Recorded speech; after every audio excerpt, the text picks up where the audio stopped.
The time is now 6:30 and I'd like to welcome everyone to this evening's agenda briefing forum. This evening is not a decision-making forum, it is the briefing on the agenda for the Ordinary Council meeting, which will be held next Tuesday, the 22nd of February. Please note that this meeting is being live streamed. I'd like to acknowledge the traditional custodians of the land on which we are meeting, the Whadjuk people of the Noongar Nation, and pay my respects to their elders, past, present and emerging. In attendance this evening, we have all councillors present with the exception of Councillor Clark. Has anyone heard from Councillor Clark? No, so we'll just mark Councillor Clark as absent. This evening we have 22 deputations. 3 have been submitted in writing and 19 will be presented in person this evening. Members of the gallery and deputies, welcome to this evening's agenda briefing session. I will explain how the deputation process works for those of you here the first time. Each person who is presenting a deputation will be invited to come forward and speak at the microphone. You will be invited to speak up to 5 minutes. As we get close to 5 minutes, I will let you know so that you can prepare to conclude your deputation. After your deputation, the councillors may have some questions for you. If you are speaking on the same item as another deputy, you are welcome to speak for up to 5 minutes also. However, it would be appreciated if you could please add additional information rather than simply repeating what has already been presented. Once the deputations have been completed, we will go through the rest of the agenda and councillors can ask questions on any of the reports on the agenda. This is not a decision-making evening. We will meet next week where the agenda will be put forward and councillors will vote on the items. So I'll invite our first deputy forward. Mr. David Dyke is speaking on item 10.2.8. Apologies, Madam Mayor, I haven't received a list with the written deputations.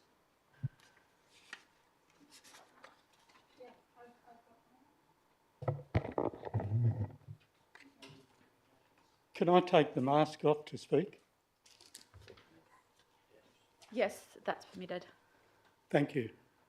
David Dyke, View Street, Maylands. I wish to thank Josh Everson for seconding the motion and council officers and staff in their research, time and effort in collating their recommendations.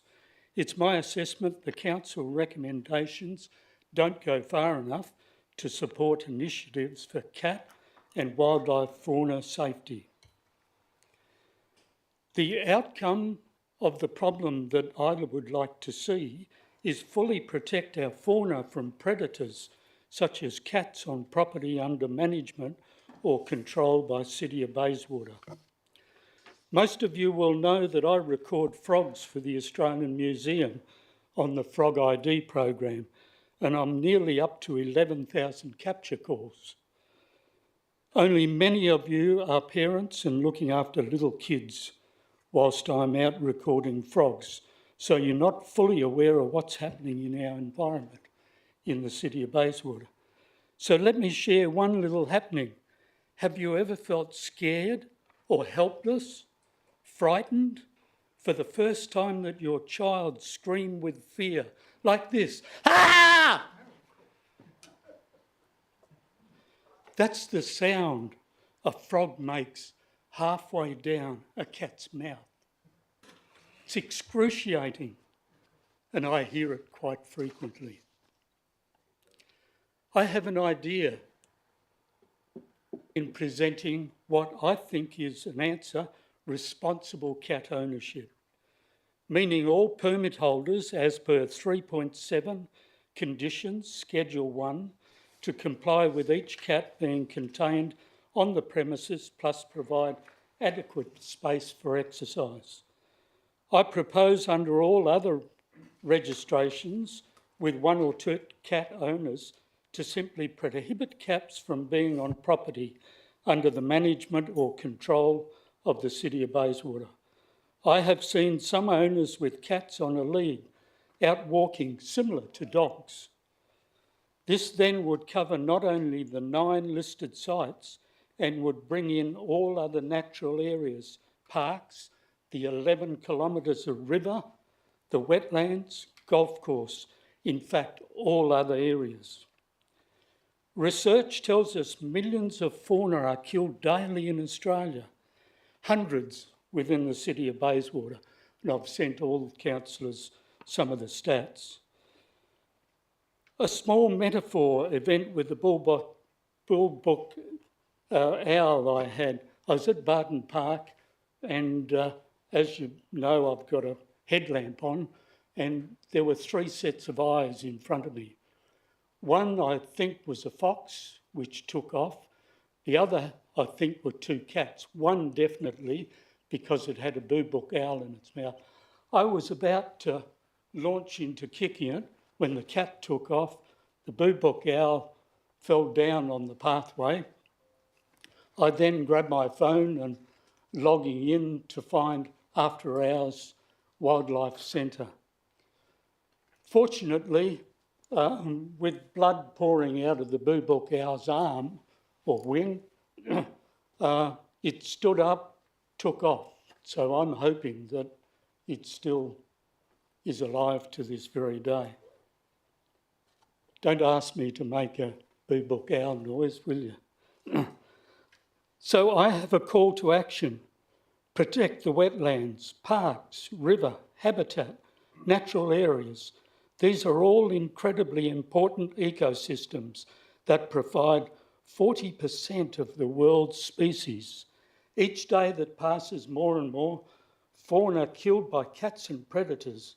We need to have restrictions in place now. Plus, what I consider extensive education. I'm sure most of the people in the community are not sure of the restrictions. Healthy biodiversity is not confined nor contained just to natural areas. The 9 selected areas, these measures are unlikely to have any impact, especially on the areas outside of the 9 sites. If you consider the 9 sites over there, then all the other areas over here, it's free for all there. Cats can do and kill whatever they like in that direction. It's open slather. So I then consider in that area the cat is a nuisance. Mr Dyke, you've got 30 seconds. Oh, sorry, pardon? 30 seconds left. Okay, I'll be 57 seconds, is that okay? So that's a nuisance cat. Whose accountability is it for trapping cats, foxes, etc., outside of the 9 sites listed? In other words, what is council going to do about cats killing native fauna outside of these 9 selected areas? Whose responsibility and accountability is it to manage industrial and commercial areas? The purpose of this deputation is for council to fully protect fauna from predators such as cats on all property under management or control by City of Bayswater. Thank you for listening. Thank you. Thank you for your deputation. I'll just ask councillors if there's any questions. No questions. Thank you. Thank you. Our next deputy, we've received a written deputation from Miss Michelle Jomo in relation to item 10.2.8. So councillors, you've been provided a copy of that written deputation.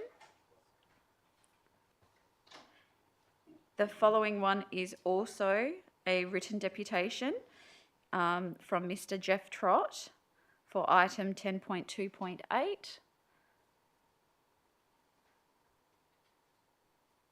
And that's in support of the officer's recommendation.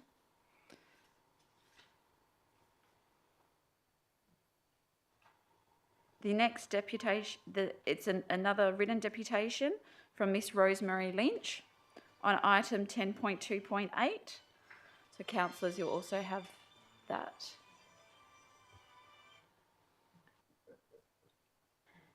And then we'll move on to, we've also got a written deputation from Miss Rachel Roberts on item 10.2.8.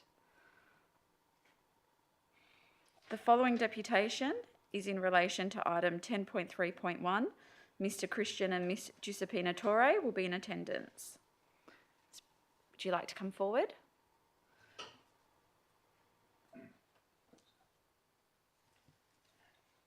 Mask on or off? Pardon? Mask on or off? You can take it off if you prefer. Thank you. Good evening, Madam Mayor and councillors. My name is Pina Torre and I am co-owner of 11 Mercury Place with my son Christian. I am here to petition to have the West Australian weeping peppermint tree removed from the front of our property. This tree is not a small attractive tree which blends into our front garden, but instead it's a very large tree with extensive canopy which covers the entire frontage of our home.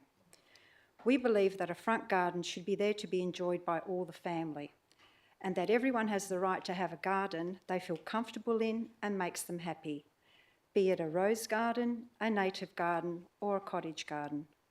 A front yard where our children or grandchildren can play and kick a ball. It's part of our lifestyle to be outside and enjoy our gardens. Unfortunately, this is not the case for us.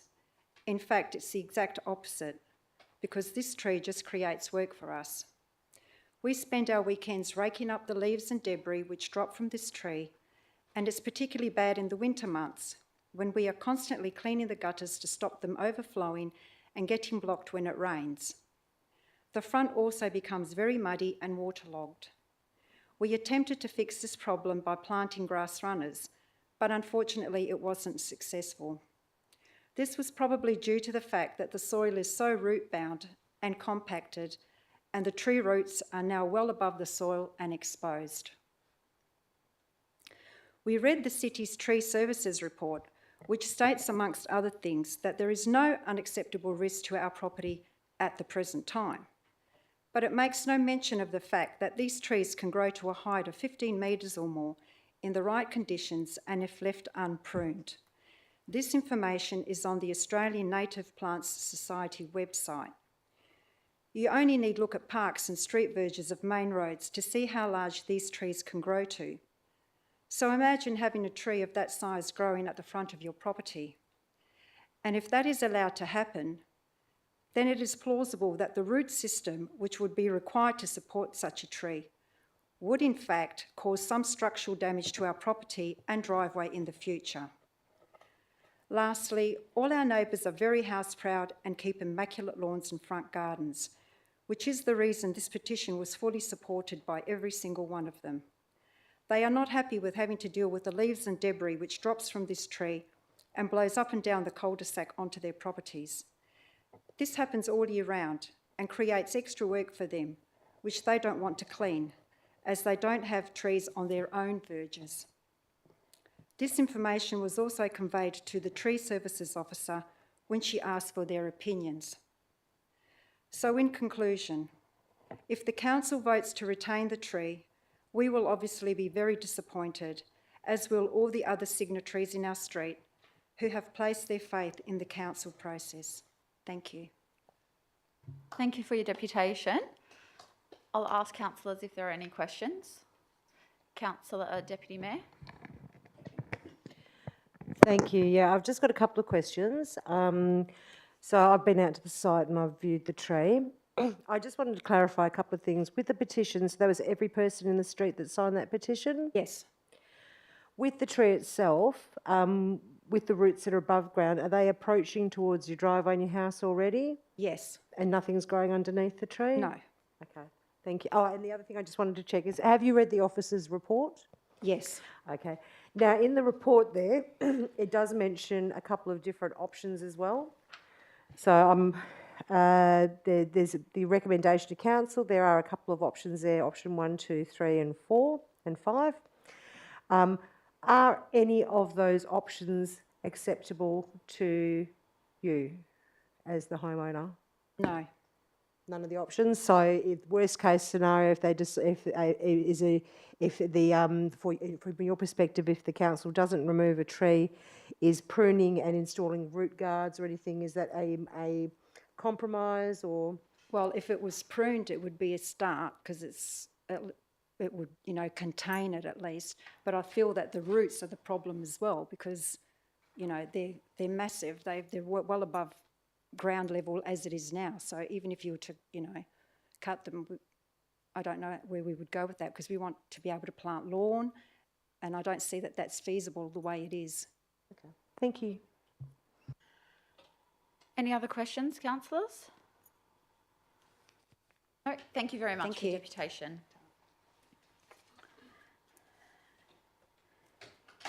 The next deputation is also, has been submitted a written deputation, Mr Paul Sewell, and that is in relation to item 10.3.4. So we'll move on to the next deputy in relation to item 10.4.2. 10.4.2, Mrs Gay and Mr Bill Goddard would like to be speaking. And just before you come up, Mr Chris Quinn and Ray Hareen, if you're in the room, we'll ask you to leave the room whilst we're hearing this deputation, and we'll invite you back in at the conclusion.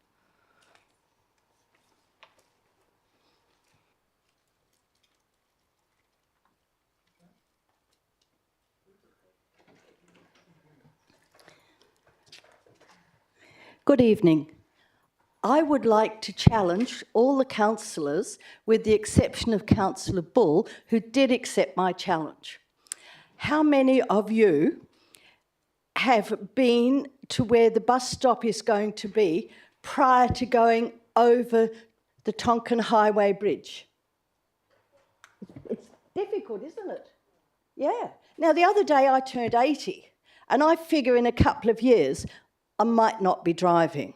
I'm terrified with the thought of having to do a driving test again. So I will rely on public transport. And my husband and I do use public transport. And at the rate of petrol's going up, probably more people will. It is absolutely impossible. I find it difficult to understand that any designer designs something so inappropriate and any council will pass it, because you get down to the flat part and then you've got to walk up to the top. In the heat, in the rain, if you're pushing a pram, if you've got a motorised scooter, and if you're getting old. All these things are absolutely impossible. When I took Dan, I challenged him. I said, okay, and as we drove there, he said, yeah, I've heard it's pretty bad. And when we walked it, he was very polite. You didn't quite say it's bloody terrible, did you? No, you did say it's terrible, but he got the message. So I would challenge you all who haven't done it to walk it and think of yourself in my shoes. I just cannot understand how anyone could design something so inappropriate and make Naranda Station totally out of the ability of people on public transport to get to the station. And Naranda Station's my closest one. Thank you. Thank you very much for your deputation. I'll just ask councillors if they have any questions before you take a seat. Sorry. Councillors, does anyone have any questions? You walked it, did you? Go ahead. Can I comment? I live on Ivanhoe Street, not too far from where you live, so I regularly use that route to walk my dog, so I'm familiar with exactly what you're talking about. Yeah, it's pretty awful, particularly if you're racing for a bus or something. And this gentleman, councillor, you walked it too? How do you think your mother would go walking it? Yeah, not too bad, but definitely a sweat up. It's got a steep incline. It's quite a distance from the proposed location for the station. So Yeah. yeah, definitely agree. It's challenging. I actually caught a bus from Fisherman's Wharf in San Francisco up to the main road. And believe you me, the road is a much more acute, and their buses were able to do it. Are our buses inferior? Thank you very much. I'll just ask Mrs Goddard and Mr Goddard, do you mind leaving while we get the other deputies back in the room? Is someone going to call? Is someone going to call the other deputies?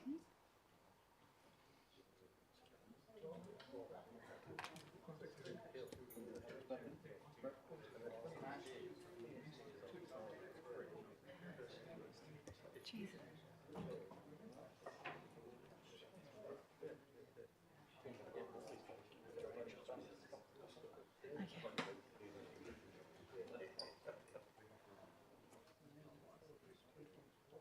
Mr Quinn and Mr.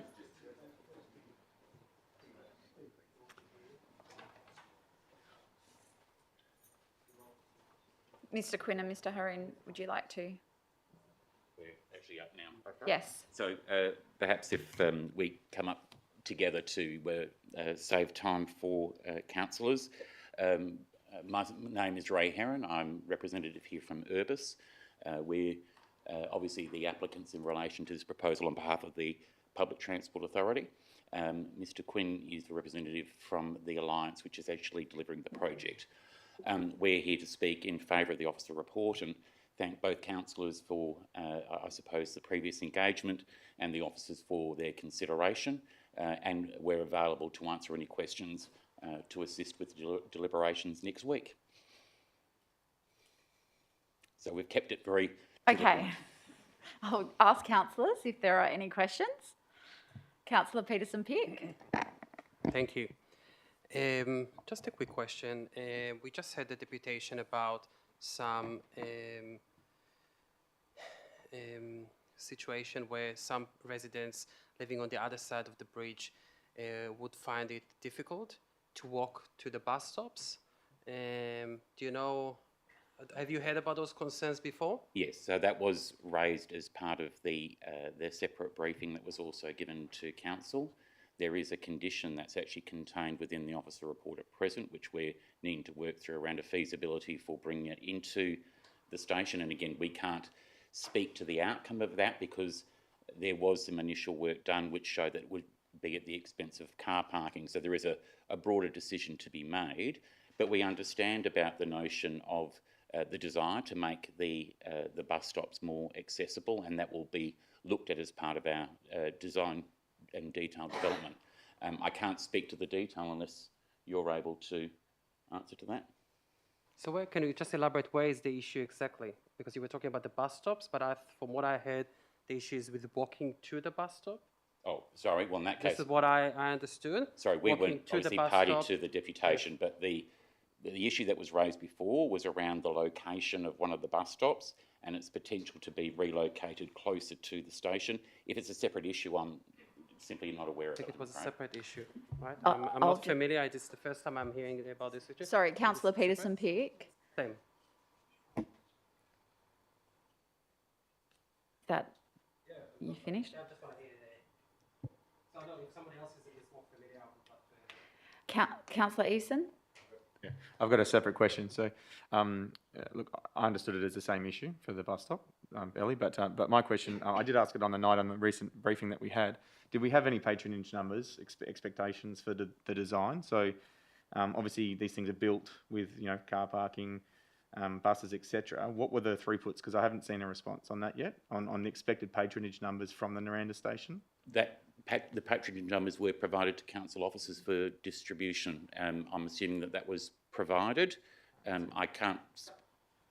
Well, I would have to direct that to council officers. It was provided for distribution following the council briefing. Cool. Thank you.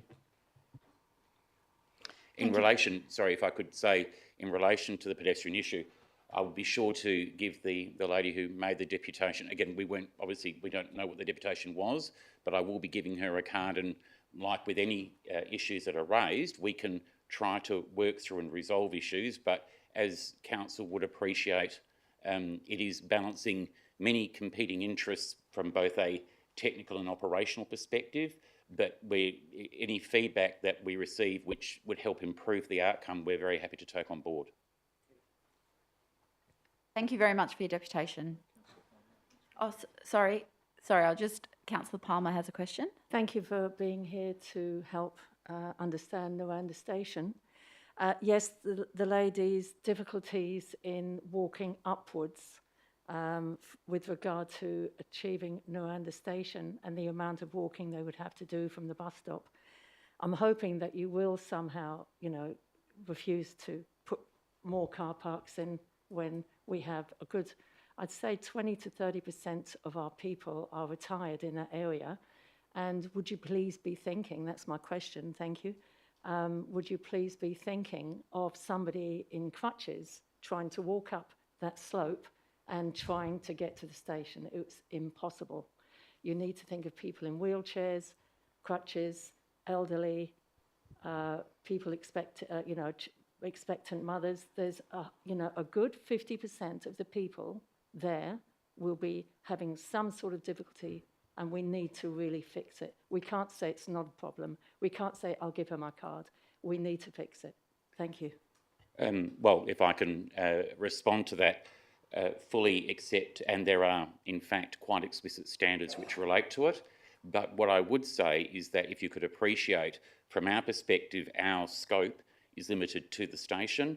Some of what has been raised sits well outside of that, and is an issue more broadly to be discussed amongst various levels of government about how we improve access.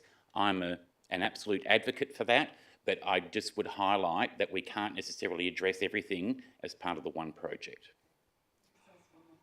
Go ahead. So would the Alliance gentlemen, which is all of those companies, would they have any involvement in that connection? No, and again, I highlight, our project is the actual station itself, so the contract which the Alliance is contracted to build is limited to the station and its immediate surrounds. Some of the issues that have been raised relate to the surrounding residential areas, and although I can fully understand and appreciate the issue, there needs to be, that's outside of what we've been engaged to do, and that's not trying to say it's not part of our job, it's just not part of the contract, and therefore I can't make commitments on behalf of state government. What I would encourage, and what we have encouraged other local governments to do, is through the Metronet team to engage with state government more broadly about what needs to happen in the precinct. And it is very critical. This is a particularly challenging precinct because of the age of the housing and the style of development that happened. But if you engage with the Metronet office, my understanding is that there is a commitment to work with local governments on that. Thank you for your deputation. Councillors, the next one is from Miss Julie Murphy in relation to item 10.4.2, and she has submitted a written deputation in support of the officer's recommendation. I'll move on to Mr. De Ruyter in relation to item 10.4.2. Could you please come forward? Sorry, Madam Mayor, I've got a declaration. Yes. Sorry, just for this item, for the Community Events Grant. It's an impartial interest. I'm one of the founders of Local Arts and Community Events Incorporated. Thank you. Please go ahead. Good evening. I'm Mike De Ruyter. I'm the chair of the Local Arts Community Events. I speak on behalf of the organising committee for the Mayland Street Festival 2022, and in particular its chair, Alison Dalziel, who can't be here tonight. Good evening, Mayor and councillors. Thank you for this opportunity to speak towards the grant application for the Mayland Street Festival later this year. The festival has historically attracted 10 to 15,000 people over the course of its day. LACE has delivered 3 of these festivals successfully, each in partnership and with financial assistance from the city. And we thank the city enormously for that contribution towards the successful delivery of those three. The grant request is in line with the previous funding of previous festivals. The anticipated cost of this festival is going to be higher, as you can imagine, for delivering the same level of festival. We're confident in raising the additional funds required to deliver a wonderful festival. But to be clear, the proposed festival will not proceed without the partnership and financial assistance from the city. The proposed festival is widely embraced by the Maylands business community as a showcase for the community. The support will further be demonstrated by a small survey amongst businesses, which is being compiled at the moment and will be forwarded to you prior to the upcoming council meeting. The festival is clearly in line with the destination marketing strategy, and it's a further opportunity to enhance the Maylands brand, and in that also brand Bayswater in a general sense. The festival not only attracts residents and businesses to the festival not only activates businesses and community members, but also a large number of volunteers and other community groups, which are very important to the success of the festival. In these troubled times, very uncertain times, the simple confidence of planning an event such as this will play a big part in the confidence, or it'll send a clear message to the businesses and the community that we have confidence in what's coming forward. Conversely, if we don't plan these festivals such as this, we send the opposite message, and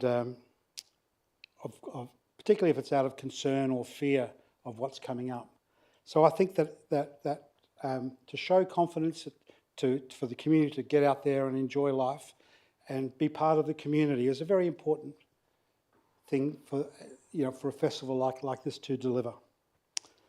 I thank you for the opportunity to speak on this application, and I look forward to your endorsement of the city's recommendation. But before I finish off, I'd also like to thank you for a most surprising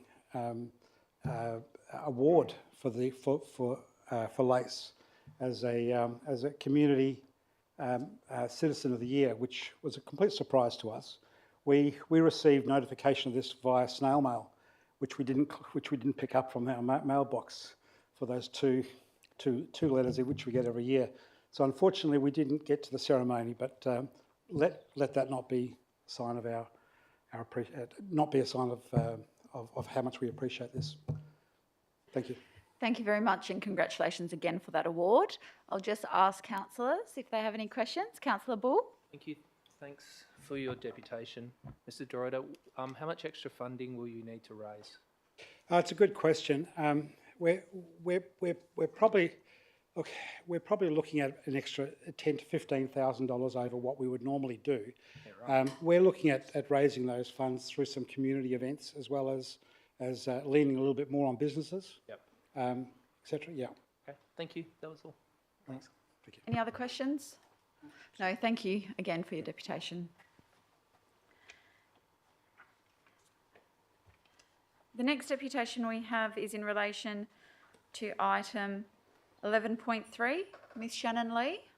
I can't see Miss Lee. I'll move on to the next one.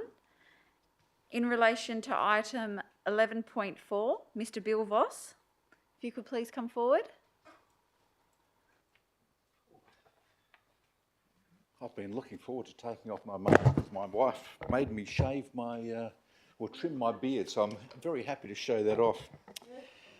I'm William Voss of 6 Young Street, Bayswater, and I also live at 21 King Street, which is the address for the men's shed in Bayswater. I'd like to thank the Mayor and the councillors for the opportunity to speak in support of the motion for expansion of the Bayswater men's shed, or community men's shed, should I say. As a committee member from the shed's inception and now in my second term as president, I am grateful for the support the city has given us. Without your support, there would be no men's shed in Bayswater. I'd like to identify a number of points to help persuade you of the need to expand the floor area of the men's shed.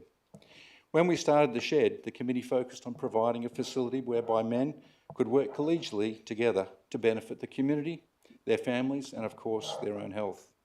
We started by building up an excellent collection of woodworking tools and machines, with tradesmen helping those with few practical skills. With a huge resource of timber that we sourced, we developed a policy of make two, one for yourself, one for the shed that we can sell to raise funds. The recent Naranda market saw us raise close to $1,000. We used our extensive resources in an endeavour to help community groups. We have built planter boxes, we've built street libraries, and the latest project was making components for a bee hotel for young kids to assemble.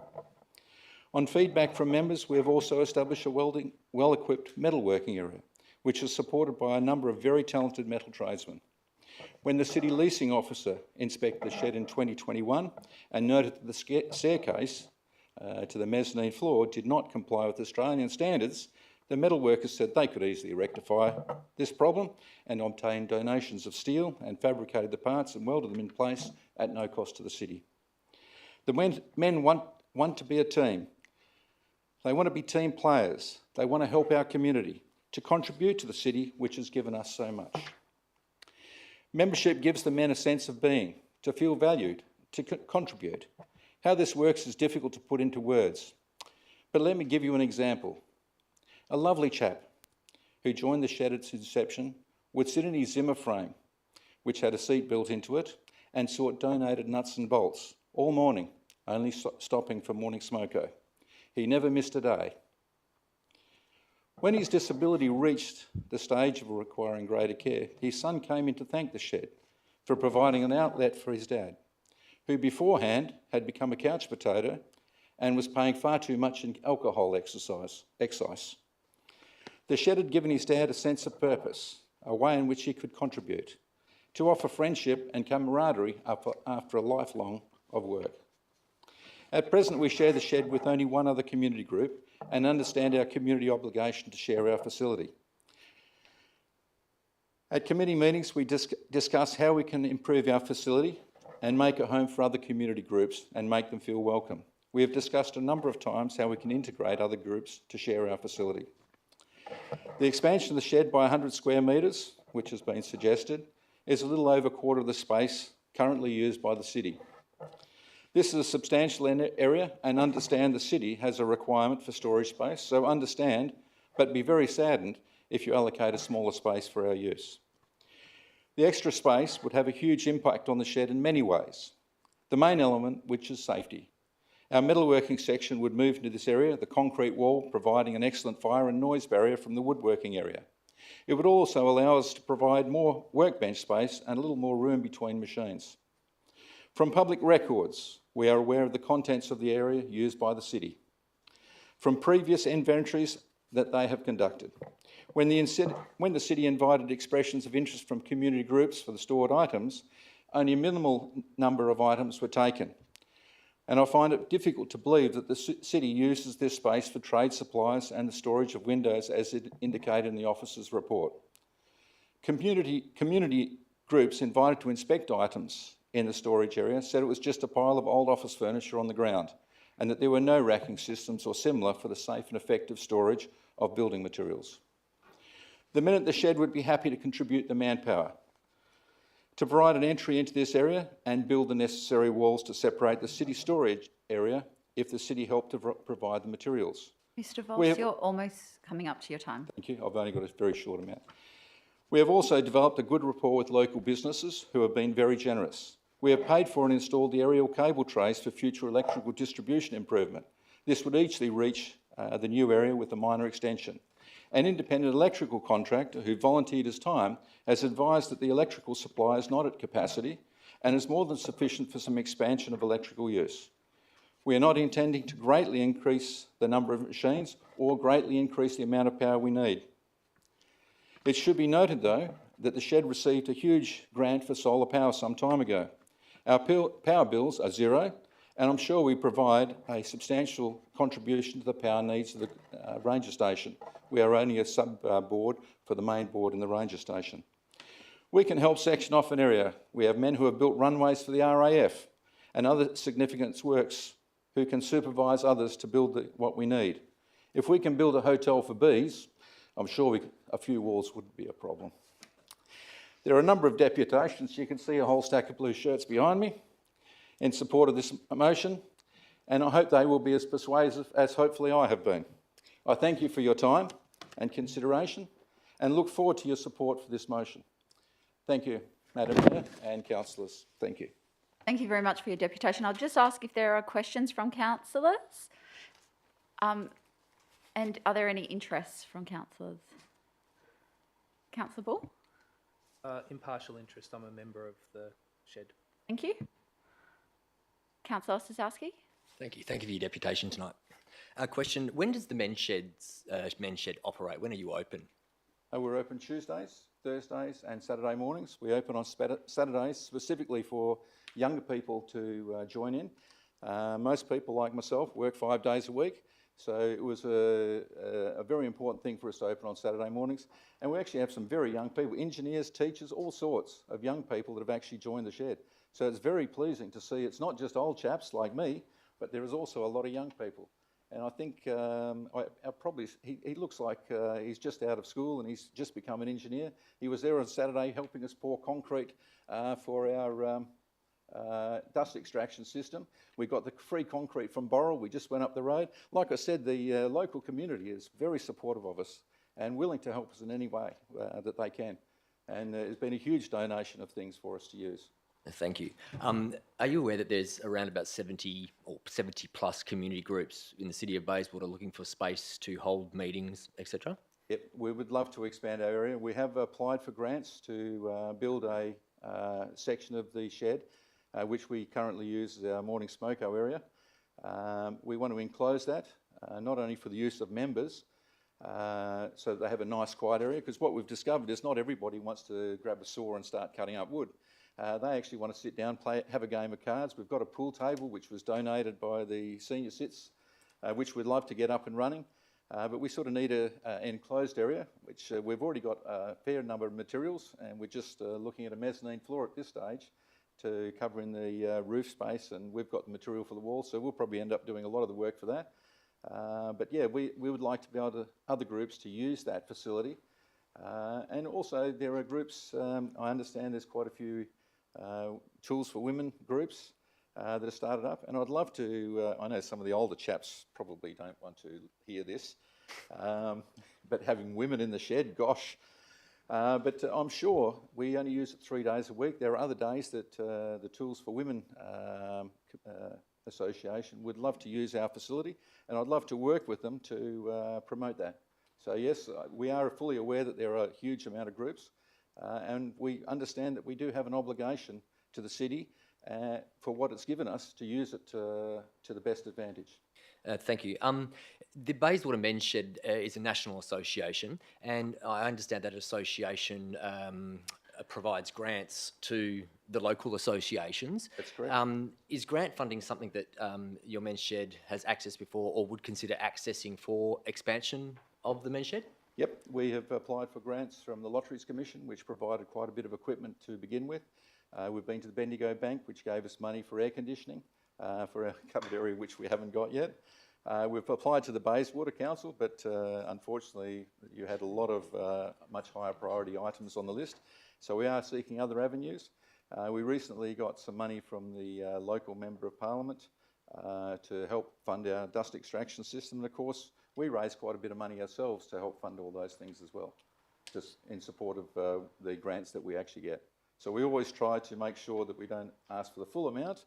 We believe that we have to contribute, and our members actually have to be an active part of adding to our funds. So we've run Bunnings Sausage Sizzles, we've run a couple of markets, we've been to the markets behind the library, and it's fun going there, and we've got Hank over there, and he's an unbelievable salesman. You've got no idea. He grabs people off the pathway and drags them in, and he sold them a whole pile of stuff in no time at all. So we have actually got, we actually have a lot of fun when we go to markets and on the days that we're at the shed. It's actually a very collegial bunch of men who get on really well together. So you're mentioning in your deputation there's some, I suppose, professional skills or trade skills that the men's shed could contribute. I'm guessing that the men's shed could also contribute materials that you have at the location. And another question, is there a capacity for your men's shed to contribute financially to this project if needed? We usually, we endeavour to contribute financially to everything we do, to let members understand that it's just not a free dinner that we're getting. Thank you very much. Thank you. Excellent questions. Thank you for those. Councillor Palmer has some question. So, Sorry. No, sorry, it wasn't a question, and welcome. Just to say that I've known Mr. Voss for some years. Thank you, impartial. thank you. Thank you very much. Thank you. I'll now ask Mr. David Shepherd to come forward, who's speaking in relation to item 11.4. So just to follow on from what Bill said, I've got some things that may cover it. I might try and skip over some of those. So the area that was originally proposed was around 100 square metres. That might have been revised at some stage to 45, but after hearing some of the comments from the members, it's not really going to solve one of the areas that we need to, which is the metalworking area. Do we have the picture that I sent through? There was a PDF. It's on its way. Very good. That'll make it a bit clearer. So you can see the existing council storage area there, and the area that we're proposing is the green section. Now, the rest of it is the area that we currently have, and you can see the grey is the metalworking area. We're hoping to move that metalworking area further back and provide a little bit more woodworking area. So that gives a sort of rough breakdown on what we're after there. Originally, when we first got the shed, there was talk of us actually getting that full left-hand side right through to the exit at the back section. But that seems to have changed a little bit recently. So the metalworking's become much more popular. I'm going to abbreviate out what I've got here, and we now need more area for that. Woodworking has maintained its popularity, and just to make the machines safer to use, we're going to spread those out a little bit further, so we'd need to maintain or increase that area as well. Storage is always a difficult topic. We tend to fill up space we have. Shed members have been diligent refining our stock of tools. Just about every week we've got someone saying, do you really need this? What about these things? Can we throw these things out? Some things no. Like that bit of jarrah at the moment. You know, jarrah's become like gold. We can't get it anymore. So we're trying to store and keep as much as we can for those times when we need it. On the topic of storage, during my regular trips up the work platform to clean the security cameras or, you know, find that nice piece of timber that I want, I happen to be able to see over the other side of our wall, the dividing wall. And there's a lot of what appears to be old, unwanted, disused and just plain junk furniture. It's taking up valuable city space. I understand it would be an onerous task for the workers concerned to sort through and redistribute the items. However, even a degree of organisation would significantly reduce the space required. This is the sort of task the men's shed members would be able to perform. When the Bayswater Community Men's Shed first started, council helped us out massively. Clearing out half the storage area, bringing the toilet facilities up to date, lining the upstairs room for use of our computers and office, upgrading the plumbing, GPOs, lighting, generally presented us with wonderful facilities. Hugo Del Rentis from Delta Cabinets rallied the Cabinet Makers Association, who then builds kitchen, kitchenette, all for free. They supplied it to us, the whole lot. We knew their area would not be big enough for what we needed ultimately, but we were extremely happy with what we got. And now it's time for us to push and sort of ask for a little bit more. Our men's shed is at the stage where we're ready for the next growth spurt. The city is space, it just needs a little organising and refining, just as we've been doing since our inception. I understand this is not an easy task and our members are ready to help in any way we can. Thank you very much. I'll ask if there are any questions. Councillor Ostrzowski. Thank you for your deputation. Question in regards to, I look at that and it has, I can get no perspective. How big would you say that this council chamber is? The floor this area? is about the area where, this is probably a little bit bigger. What do you reckon, about 12 metres by 12 metres? So smaller, a little bit smaller than smaller this space than this here. room that we're after. Good, thank you. Just this section of the room. Yeah. And that's maximum. You mentioned before we were talking about a 45 metre squared minimum. So somewhere in between there, hoping for the most would be acceptable. Ideally, the green would sort of solve the issues, yes. Great. Thank you. Yep. Any other questions? Thank you very much for your deputation. Thank you. I'll now ask Mr. Joe Lunn to come forward in relation to item 11.4.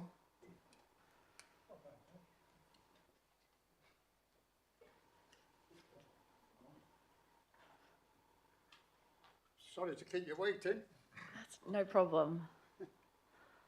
Yeah, I'd like to thank the council for all the support they've given us in the past, and Mayor Bull has been on several times to visit us and wished us well, which is very good. Most of the questions have already been answered by the previous two speakers, Bill and David, and they've just about covered everything that I intended to cover, but I'd just like to put another little aspect to this deal that we're after, and that is that the men's shed is a means of improving the health and well-being of our elderly citizens, not only in being productive to our local community, but connecting with friends and keeping active in body and mind. It is a means of cutting back isolation and loneliness. I personally am not a hands-on person at the men's shed, but I contribute my verbal skills to fellow members who may have dementia, a problem with mobility. We have members, by the way, we've a Down syndrome member, and we've also a couple of men that are just in the early stages of dementia, and we've 2 or 3 people that are not really active and can't get around. So I use my verbal skills and I involve them in a game of cards. If we had the room, we'd be able to play pool and other activities, but we're very limited. And it brings a small amount of joy to a person when he gets out from the isolation of being at home and the loneliness in order to come. I'm a Yorkshireman and a good speaker, a good talker when it comes to providing help, loving and care.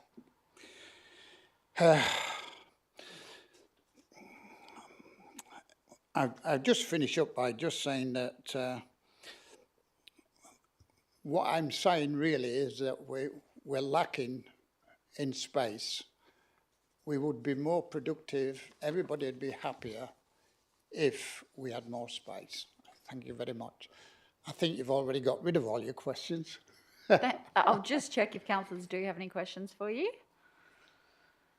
No, all good. Thank you very much for your deputation. Thank you very much for listening. Thanks. I'll now move on to Mr. Hank Pillar. If you could please come forward, speaking in relation to item 11.4.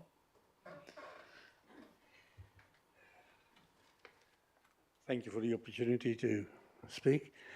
I, as a member of the men's shed, would like to see the men's shed extended so we can have more space for more members. It's a good and pleasant place to come to together. Thank you. Thank you very much. I'll ask if there are any questions. No, thank you. Now move on to Mr. Colin Robb, speaking in relation to item 11.4. I think enough has been said by a previous speaker. Okay, thank you. I'll now move on to Mr. Ian Herbert in relation to item 11.4.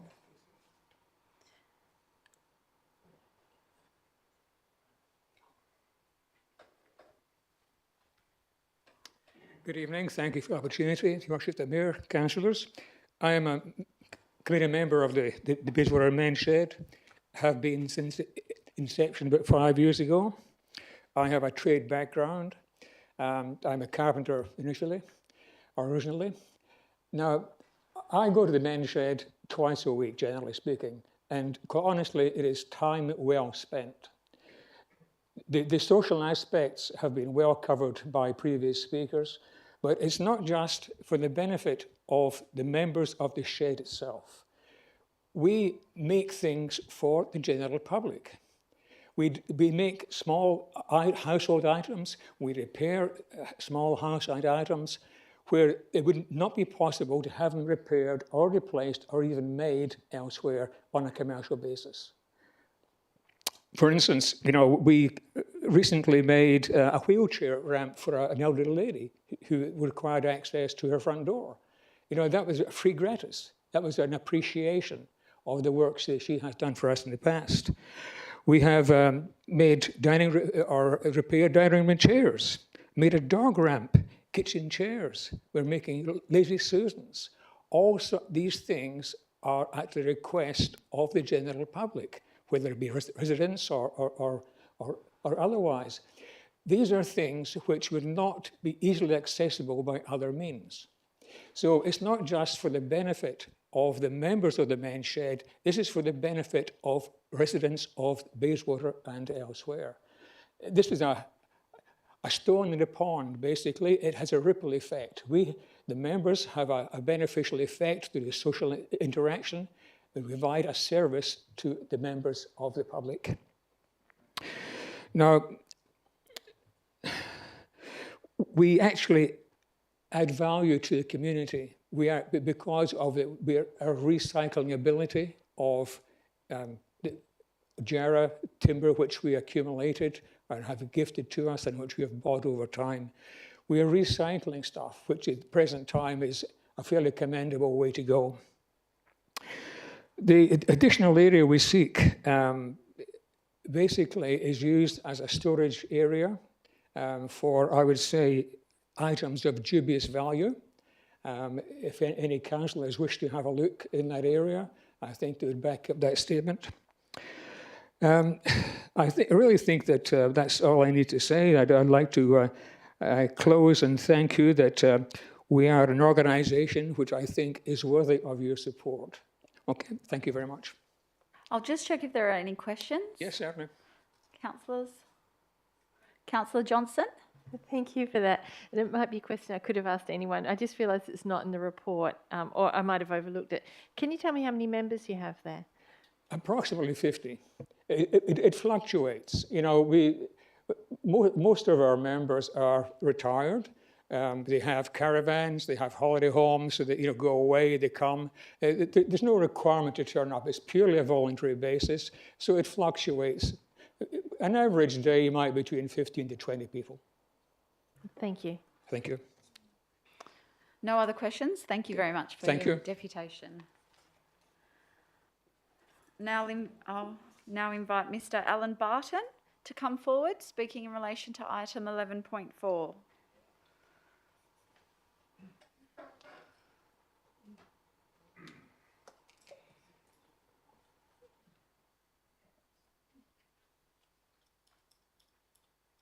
Thank you for the opportunity of addressing the council. I've lived in Bayswater for about 63 years and I joined the men's shed and I was surprised to find I didn't know a soul. That was soon remedied, and since then it's been a constant source of companionship. As I can only endorse the remarks of the previous speakers, and I'm sure that when we do get the expanded area, that we will be able to make a lot more use of it than with the cramped condition we're in at the moment. Thank you. Thank you. I'll just ask if there are any questions. No, thank you very much for your deputation. Our next deputy is Mr. Craig Nicholas. If you could please come forward, speaking in relation to item 11.4. Hi, my name's Craig Nicholas. I'm the Vice President of the men's shed. I've been in Bayswater, living in Bayswater for the last 5 years, and I joined the shed about 3 years ago. Retired from the public service, 30 years in the public service. Didn't know what to do. All my mates were still working full time, so why not? I'll go and see what's available at the sheds. And I come along to Bayswater men's shed, and I can tell you these guys are good guys. They really do help the community. And I was talked into the Vice President's role, which I'm quite happy to do. There was a couple of questions earlier about funding. I write all the applications for funding. That's my background. I worked in the public service, state public service with funding across the state. We've put in 5 applications for funding so far since I've been there. We've got another one in at the moment for the council's, I'm trying to think what it's called now, the one that's just closed on the 11th. We've put in for some money for the raised platform storage platform and hope to enclose it for a meeting function area and activities area for the guys. And we've had a few of our members that we had a question about membership. We are around about 54 members with 12 that are non-financial because of COVID. It has affected us in a big way, especially those guys with health issues. We have had new members come along in the last couple of weeks. As our president said, we have got a bunch of young members, which is unusual, a lot of fly-in, fly-out guys that are doing stuff on their swings, which is really good for us old fellas. It keeps us on our toes. As has been pointed out, there are a number of us that have got trade skills. I'm one of those. We do work around the community with our trade skills, and we teach the other guys how to use machinery in the shed that don't necessarily have those trade skills. I guess what I'm seeing in the metal shop is, and I'm a sheet metal worker by trade and a painter and decorator by trade. I have two trades. I'm finding that any work we do in the metal workshop, we've got to move machinery around to use it. That's the difficulty, and that's dangerous. Pushing down on a guillotine and somebody walks past and you hit them in the shin with the bar that we push it down with our foot, or if we're using the bender, it comes up and you don't want to be hit by one of them in the groin, that's for sure. We're keen to get that extra space. We've got a lot of ideas about how we can use it. I'm currently talking to Women's Hub and the Women's Tool people. I can't think of the lady's name I'm talking to, the president. We're partway through a conversation about what they can do and what we can do and how we can work together to use the space. The more space, the better. That's what I'm saying. It is tight, but we'd appreciate anything we can get from the councillors and the council, particularly. So, that's me. Okay. Thank you. I'll ask if there are any questions. Councillor Sosowski. Thank you for your deputation. In the report, it mentions that the cost could be approximately between $18,000 to $45,000, and that was as of a few years ago. How do you feel about those numbers? Do you think that's an exaggeration? Do you think it can be done for much less? Yeah, I think so. The application I put into council is $26,000 for the mezzanine level, and that's fully installed, and that's a big structure. It's 6 metres by, actually a bit more than that, 8 metres by 8 metres, which will give us space to do work underneath. I'm not sure where that number's come from. There's no electrical work to be done. There's already lighting, there's already power there.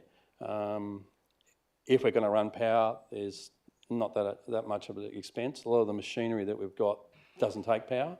The guillotine doesn't take power, the bender doesn't take power, there's a few other things that don't take power. I can't see anything else that would cause it to be that price. A wall that's been put up at the moment is a very flimsy timber wall with a steel frame. I'm not saying it's not safe, but it wouldn't cost that much money. And the shed can do that, the men's shed can do that. We've got a lot of tradies that work there, so and all of us are still current with our skills. So, yeah. Okay. Any other questions? Thank you, Mr. Nicholas. Thank you. I'll now invite Mr. Lloyd Hollier to come forward, speaking in relation to item 11.4.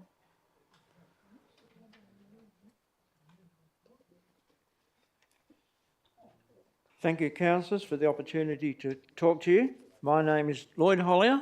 I'm 3 Mallee Place in Morley. I've lived in the city of Bayswater for nearly 60 years. I retired in 2008 on doctor's advice after a 45-year working life. Not long after, my wife and I travelled around Australia with a caravan for more than 6 months. On our return, we moved to another property in Morley, not far from our previous one, and I spent 2 years bringing it up to scratch. After that, I looked around and thought, now what? More time passed by and I began to feel as though I had little purpose in life and that I would just hang around until nature take its course. My best mate passed away due to mesothelioma and I miss him heaps.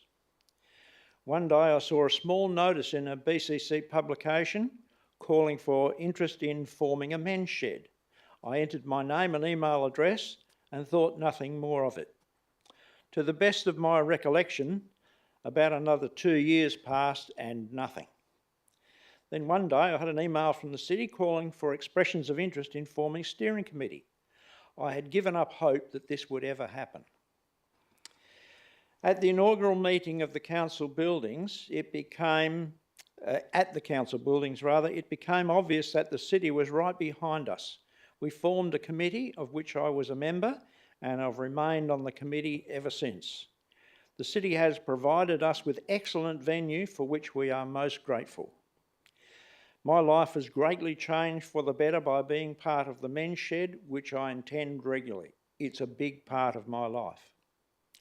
Since our inception, we have been donated or have purchased an expanding range of machinery and tools which enabled us to complete many projects for the city, for community groups and for individual citizens. To be operated safely, this equipment requires space, which currently is not always available. I can assure the council members that any additional space the city can provide for us will be put to good use. We are willing and able to provide any material or other assistance the council feels appropriate towards this end. Thank you very much. Any questions? Any questions, councillors? No, thank you very much for your Thank you. deputation.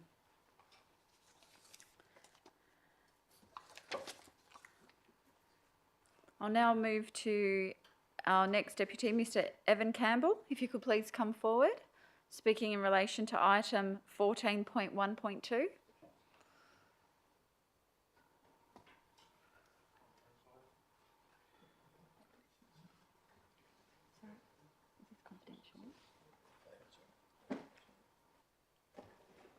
Oh, Madam Mayor, I thought this was a private deputation for the matter of incompetence. So I've just received advice from the CEO. I'll just go to the CEO. Yeah, thank you, through the chair. There's not really an ability to provide a confidential briefing as such tonight. I note the deputies have, or the prospective have provided information to us previously through a workshop earlier, a few weeks ago. I guess some of the items that will be discussed tonight, you need to be aware that we don't have that ability just to stop the live streaming. So, and you haven't seen the report, obviously, at this stage, so it's hard to do those confidential deputations. We understand that. So just need to be aware it is being live streamed, so information that is provided is public. Okay. Is there a presentation on the screen for me? Thank you. Okay, thank you. Madam Councillor, councillors, thanks for the opportunity to present tonight on an asset which is a very important asset for your city in terms of your two golf courses, Maylands and Ambleton golf facilities, and also important asset for the community. My name's Evan Campbell. I'm the Project Director and Partner of CoLab Capital, and I'm representing 10 Golf here this evening. 10 Golf is represented by Mr. Sam Lee, who's up the back.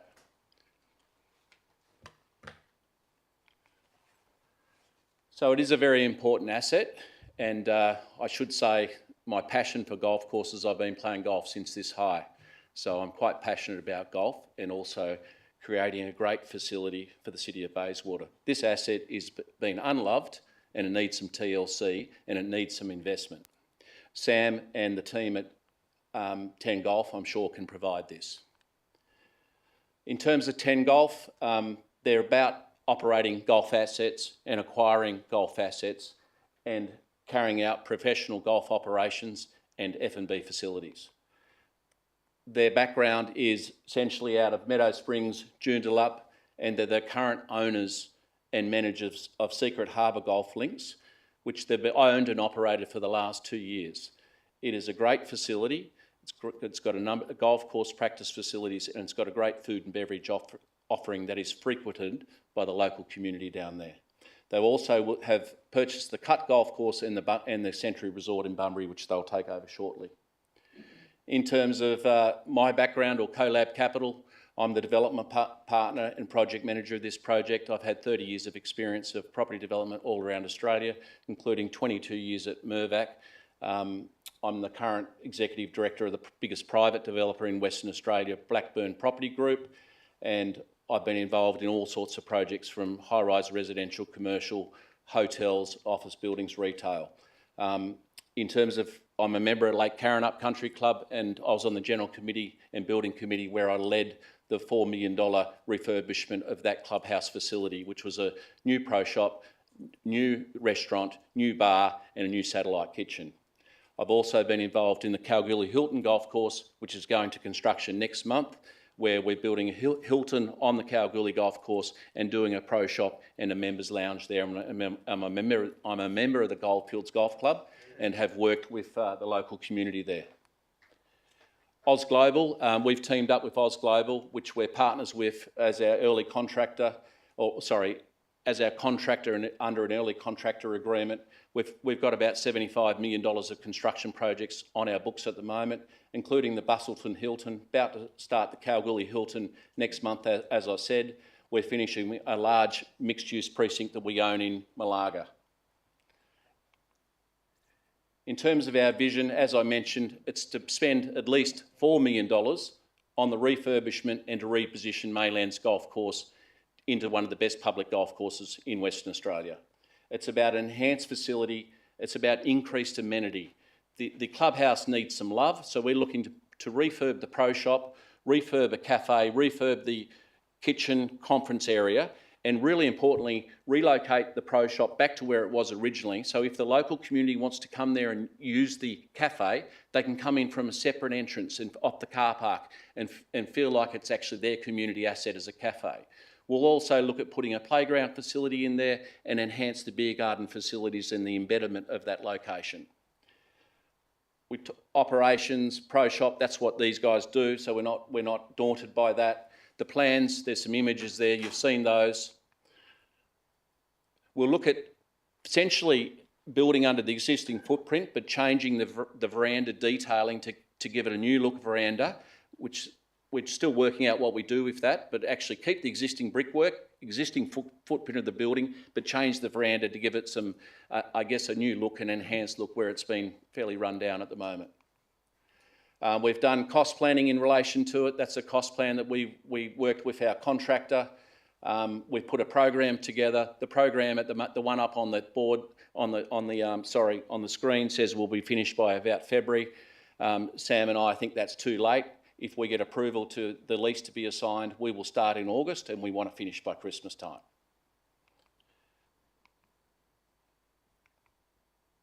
And that seems to be stuck for whatever reason. Oh.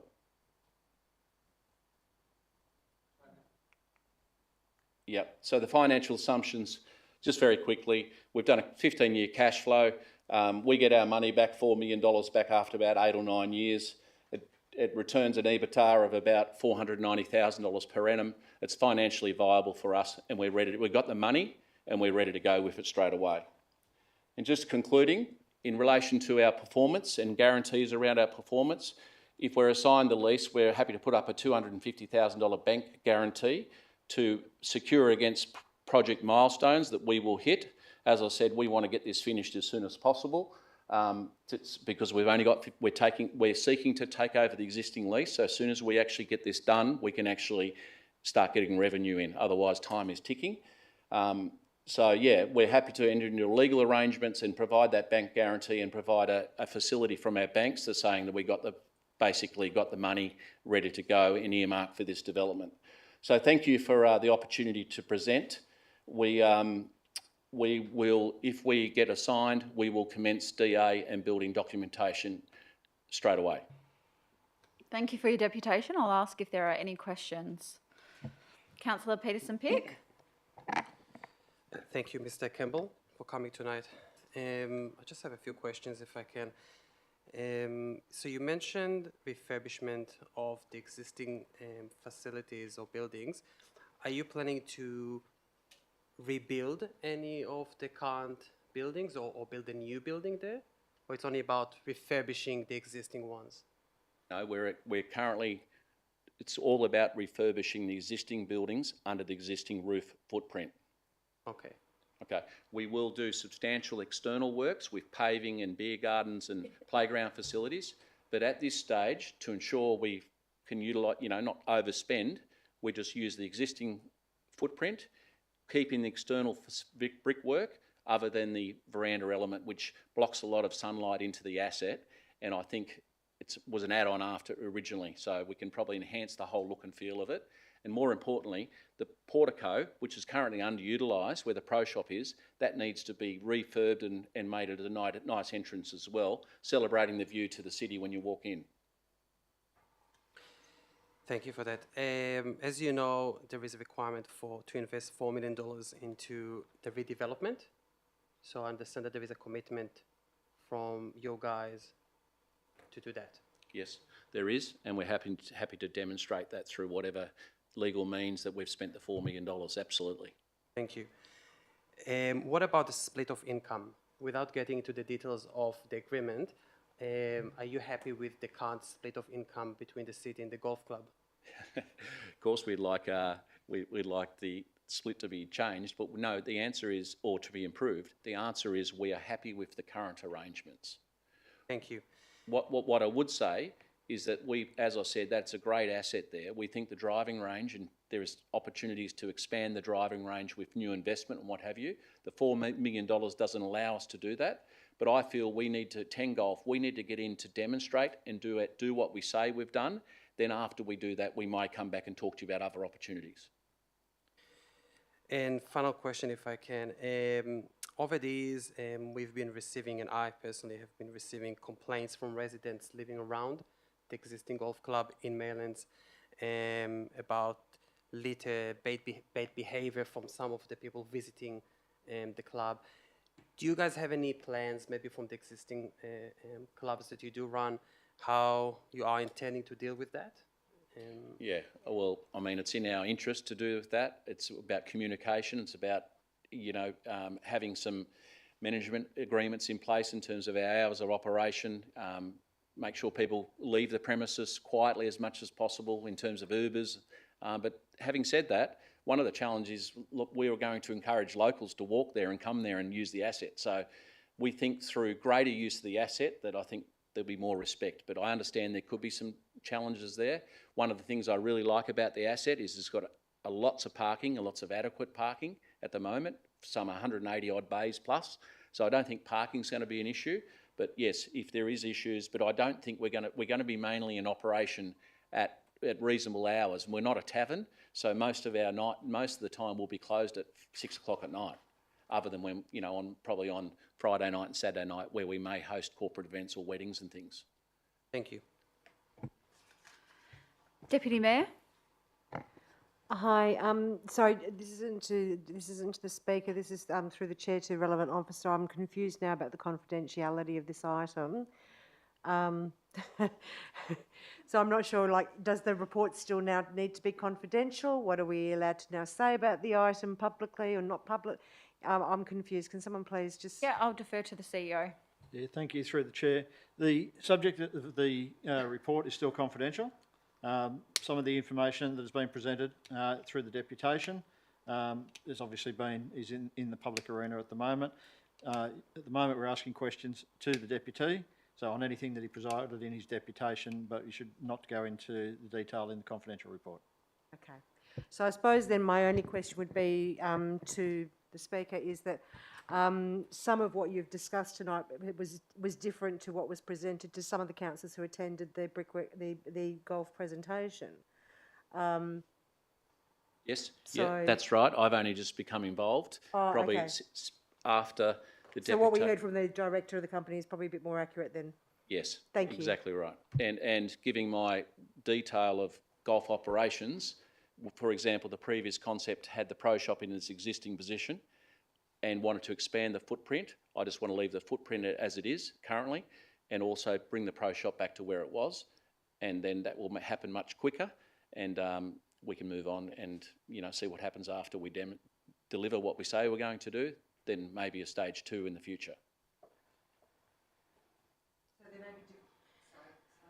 No, please. Oh. When I say stage 2 in the future, we may come back and say we want to do some further Just to advancement. clarify, the Yes. plans that we were shown may not be the plans. The plans that you're shown here is our current thinking. We will continue to go through design development, as we always do, and most developers do, and you go through a process. We haven't been assigned this process yet, so, sorry, the lease. So we're very conscious of spending money. The initial first concept you've seen was the first concept. Assets like this need 3 or 4 iterations to get it right, and investment in time and money. And what I'm saying is I'm pretty confident that is the current, basically, design and footprint and proposal, but it has changed from the initial one as well. Yep. Okay, thank you very much. Councillor Palmer? Thank you. Just a quick couple of questions. Without prejudice, you had there written both the golf clubs, Embleton as well. Yes. So is there anything that we should be enlightened on without calling anything, Embleton, we wanted to just improve the golf operations there at this stage. nothing else? Nothing Just- else at this just stage, that. because Thank you. we just simply don't have the money for it. Okay, thank you. And also you mentioned something that was new to me, the Kiln Bar? The Kiln Bar and Social Bar. Is the Yeah, name- we are certainly looking at providing a cafe and local bar there, whether it's, it was called Kiln Bar before. Okay. We'll need to, that's a nice thing to do, but that's more detail, and we'll have to decide on that in the future. Okay, just a third one, with the Embleton Golf Club, are you able to, not at this moment, because I realise half of it's confidential, give us some enlightenment as to exactly what those improvements would be? As well, it's just really around better golf service, better tuition, better customer service. So I'm talking more around the service and the food and beverage, the operation of the club. We're not looking to expend any capital expenditure on that asset at this stage. Thank you. Any other questions?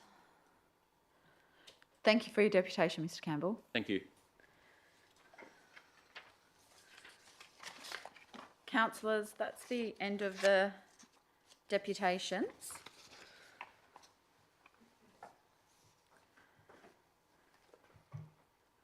Members of the public will now be asking if there are questions on any other items on the agenda. So if you wish to leave, please feel free that you can leave. So councillors, we'll first consider items that were the subject of the deputations, if there are any questions to officers. So the first item being item 10.2.8, review of keeping of control of CAT, local law. Yep. Deputy Mayor? Yeah, sorry, I didn't email any through. Did anybody email through that they want to? Pardon me? Apologies, I didn't email through my intent. Did somebody email that through that should go first? No, I'm going through the items that were Okay. subject of the deputation. All right, so I just had a query in this one in regard to, there seemed to be a lot of confusion in the reconciliation between Schedule 2 and 3, the keeping and then the,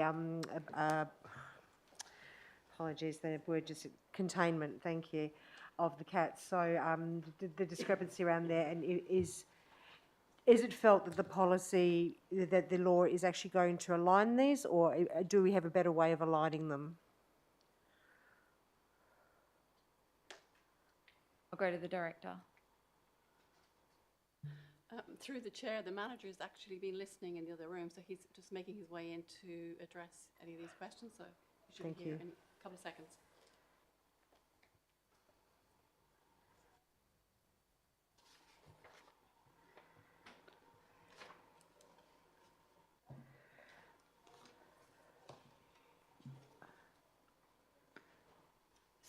Simon, if you mind coming to the lectern. There's just a question on item 10.2.8, the review of keeping and control of cats local law. Deputy Mayor.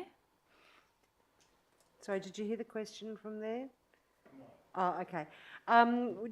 We had some email questions in regards to, I've received several email questions in relation to aligning between Schedule 2 and Schedule 3 of the law, or the proposed law, between the permits and the cat control. So, yeah,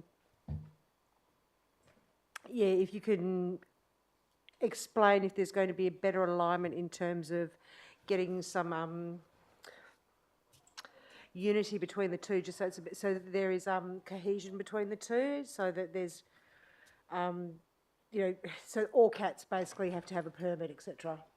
Yeah, the current local law, and I believe sorry. Do you mind putting your microphone? The current local law, which has been in place since 2016, and has a clause in it that a permit is required for excess cats. So generally, people are allowed two cats for a household, and in some cases 3. But people are allowed to apply to have up to 6 cats.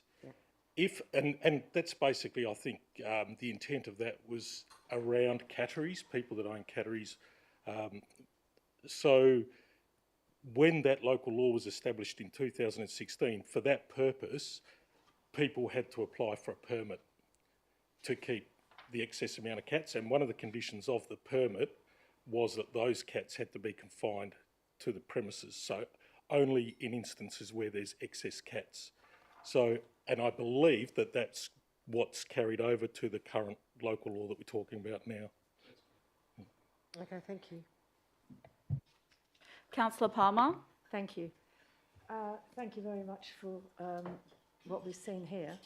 It says under section 79 bracket 3 and bracket G, in quotes, requiring that in specified areas a portion of the premises on which a cat is kept must be enclosed in a manner capable of confining cats.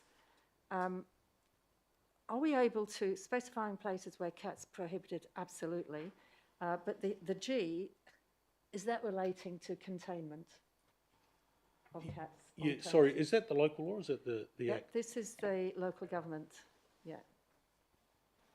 I might just defer to Kelly if I can. Kelly? Just through the chair. Sorry, Kelly, do you mind taking?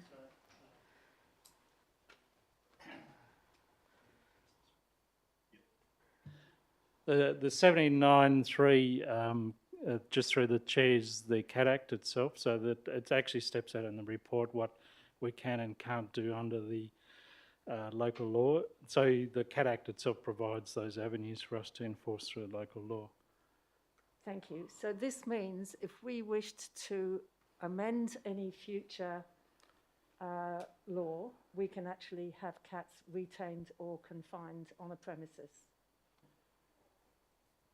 Through the chair, as long as it doesn't stray too far from what the Act allows us to do. So the Act, basically, as long as you're relating it back to what the Act allows you to do.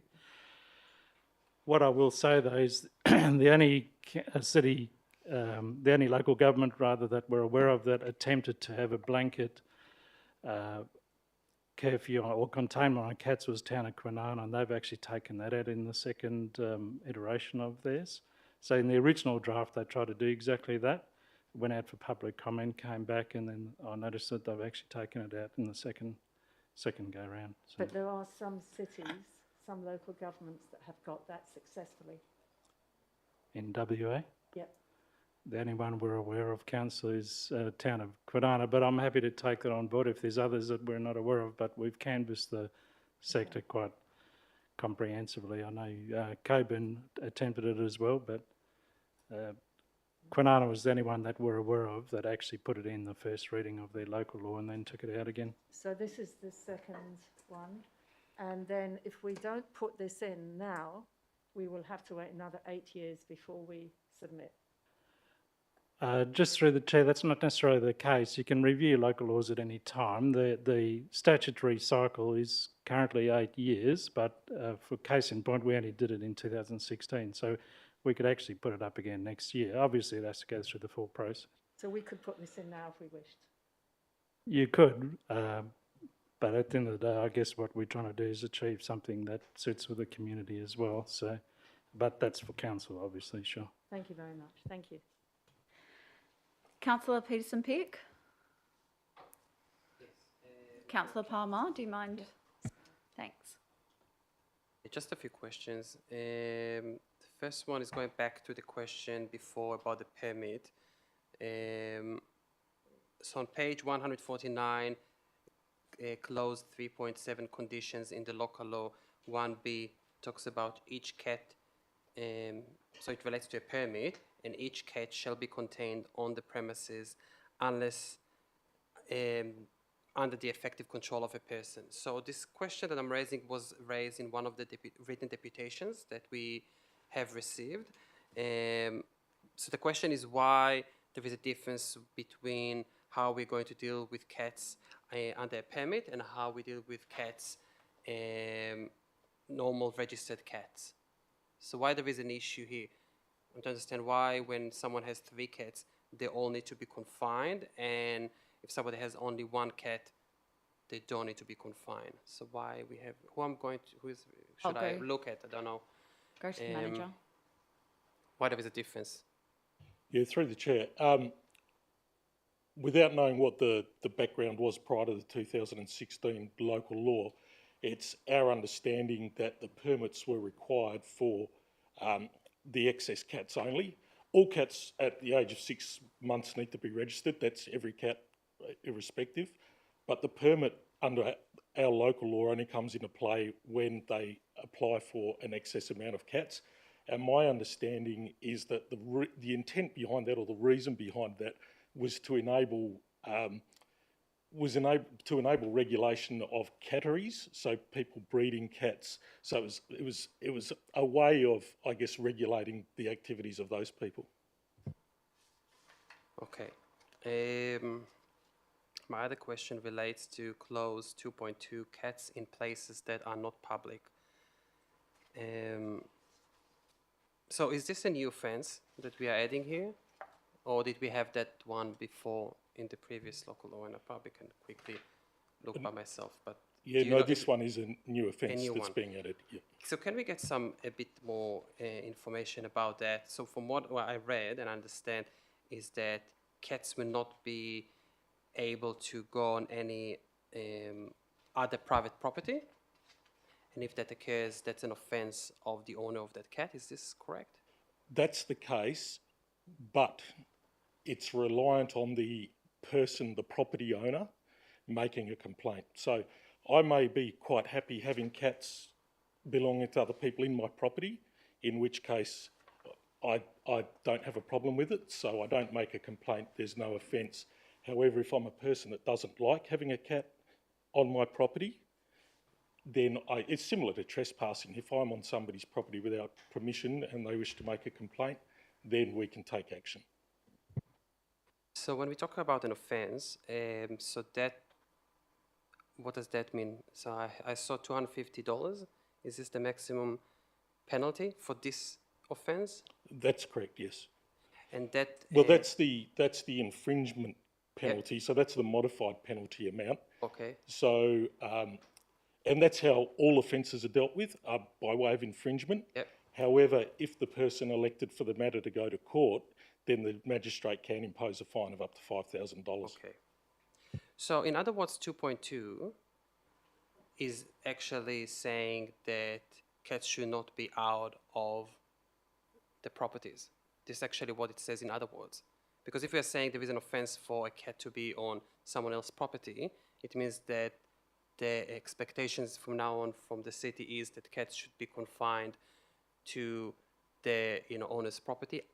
Otherwise, there is a risk for the owners of those cats that they will get a fine. This is what we're actually saying. And my question is, why we're not saying if this is what the city wants to do, why we're not saying the opposite? Why we're just not saying cats should be confined to the property like the city is saying with the permits? Why we're not saying that? Why we are...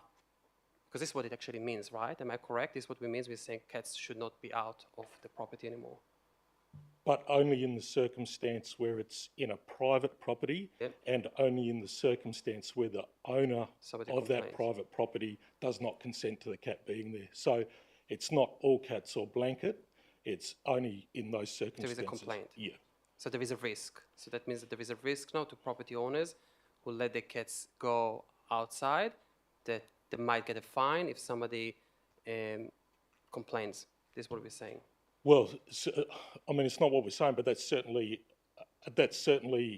a risk, as you say, that a cat may go into somebody's property, and the property owner doesn't want that cat there, and so they make a complaint and they will get an infringement. Similarly to dogs, similarly to people on people's property when you don't want them there. You're allowed in the public domain, and you're allowed in the private domain where consent is not withdrawn for them being there. And how will complaints been given to the city? Like, are we expecting other owners who do not want to see cats on their property to what to do? Take photos and then give to the city? Is this what is already happening? Because I know it's a new offence, so I'm trying to understand the process. So what will those owners be required to do? Take photos of cats and try to, how would the city identify those cats? Yeah, understanding the evidentiary requirements, obviously, and we work on a basis of, even at the lower level, even at the infringement level, the basis we operate on is what would be the likely outcome of a prosecution for an offence. And we understand the difficulties with photographic evidence in terms of timestamps and identification. So we wouldn't work on somebody's photographs alone. The way we would deal with that would be we would receive a complaint that a cat's there. We would send staff and they would either apprehend the cat or attempt to apprehend the cat, which obviously is really difficult with cats, or we would put traps down. So we might get a complaint from somebody saying, I've got this cat at my address every night, and then we would attempt to trap it. And is this type of offence, is this, we have examples from other local governments? Do we have other local governments that also adopted this offence 2.2? I might defer to Kelly for that.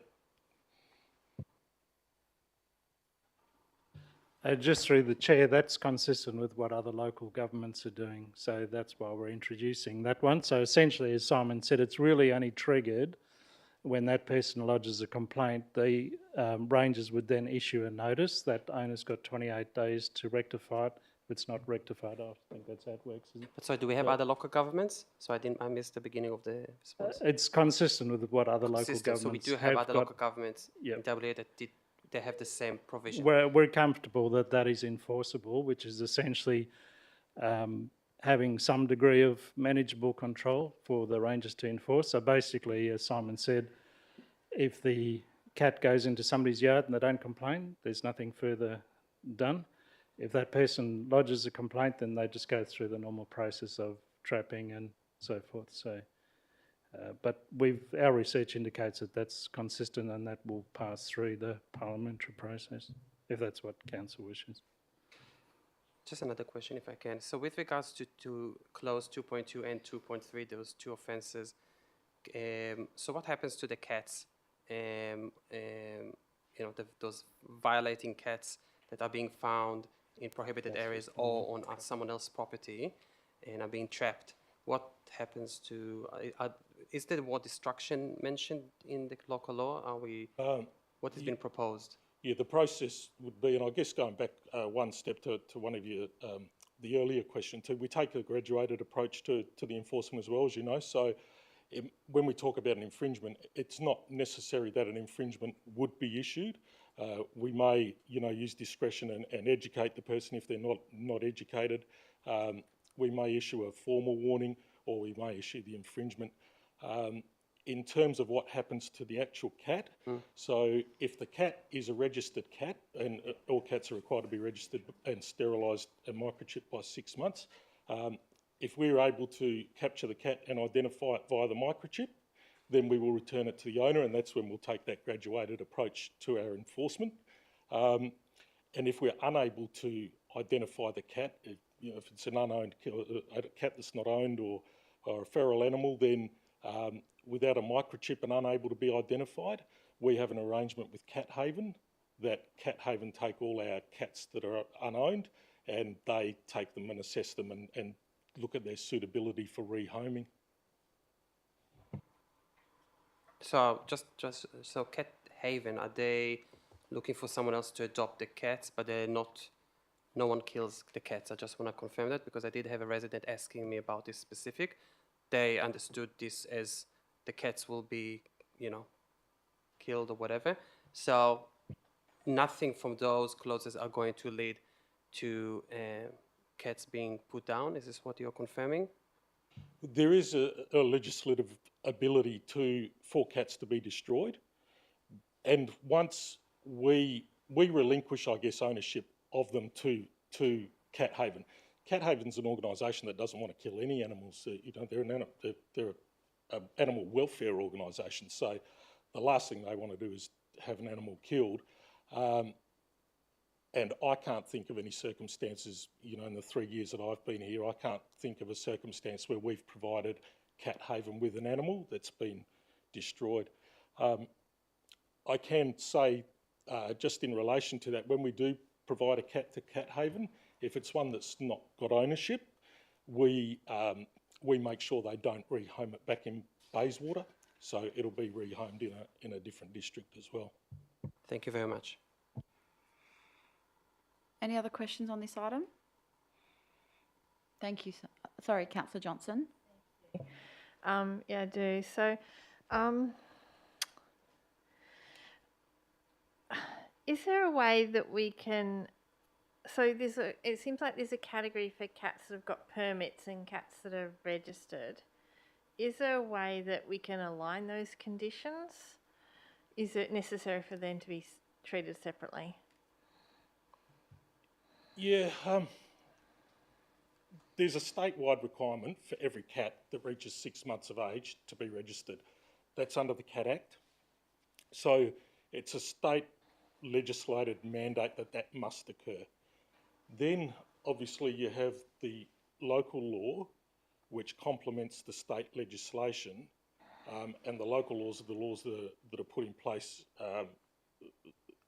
but they have to be aligned to the state legislation. One of the things that the state legislation doesn't do is mandate how many cats a person can own. So every cat has to be registered, mandated, but not how many cats are owned, and different districts have different numbers of cats. We apply the permit to cats for the protection of everybody in the community, because that's our way of knowing exactly how many cats an excessive cat owner has. We don't want people hoarding cats and us not knowing about them, and that's for the welfare of the cat. It's for the welfare of the people that live next to the cats. So that permit system we feel is aligned to the Cat Act and registration, and it's just our way of being able to manage and monitor the cats that we do have. Okay, so the conditions that we have on a cat that has a permit, for example, they need to be kept on the property at which they're registered. Can that be applied to all registered cats? Sorry, so every registered cat to have a permit?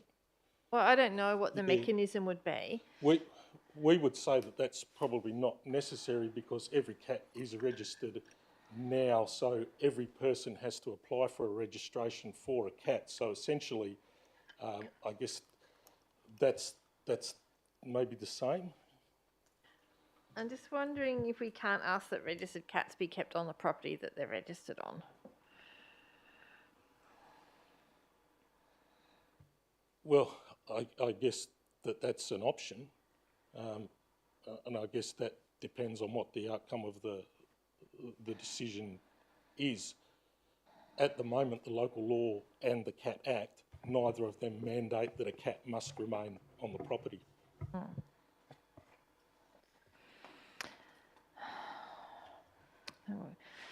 You said Kwinana had done a cat draft, and then on their second run of that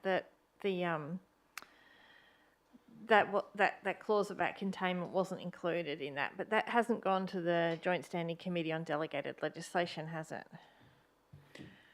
Just through the chair, that's my understanding, Councillor. There were two versions of that. So in the earlier one, they actually set out in detail the restrictions you're talking about. So it actually spoke to physical constraints, like ensuring that your fence is such that the cat can't get over or under the fence. It also prescribed the sort of locks you've got to have on your gates. You can't let the cat out of the door when you open the door, and all these sort of things. The information we've got, and we will verify that before next week, is that when that went out to public comment, it came back with fors and against, And all that entire section has been taken out of the later version of that. Our understanding is it is because it was seen to be unenforceable, because at the end of the day, these things have to go to the Joint Standing Committee. And if it's too ambiguous and too far outside the Act, they will reject it anyway. We will certainly get that confirmed for next week, but that's what we're working with at the minute. So again, it's about a balance of community expectations for environmental protection and also what's practical for Simon's teams to actually be able to enforce. Sure.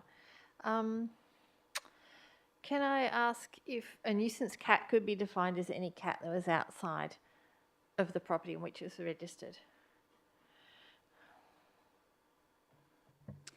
Just through the Chair, we've actually inserted a definition of nuisance cat. We are still working through the wording of that because every local government, local law that has a definition uses slightly different wording. The advice we've been given is that some local governments simply just use the common law definition of nuisance, although that in itself is quite wide-ranging, whereas Bassendean actually use specific wording that they've come up with themselves. My keyboard is a nuisance, but you know, I don't want that to be caught up in the in the rules. The issue we've got is the Act itself doesn't have a definition for nuisance, so we stuck with that conundrum of actually agreeing on the wording of what in fact constitutes a nuisance. As I say, town of Bassendean have got their own wording, Kwinana's got their own, and every other local government's got their own.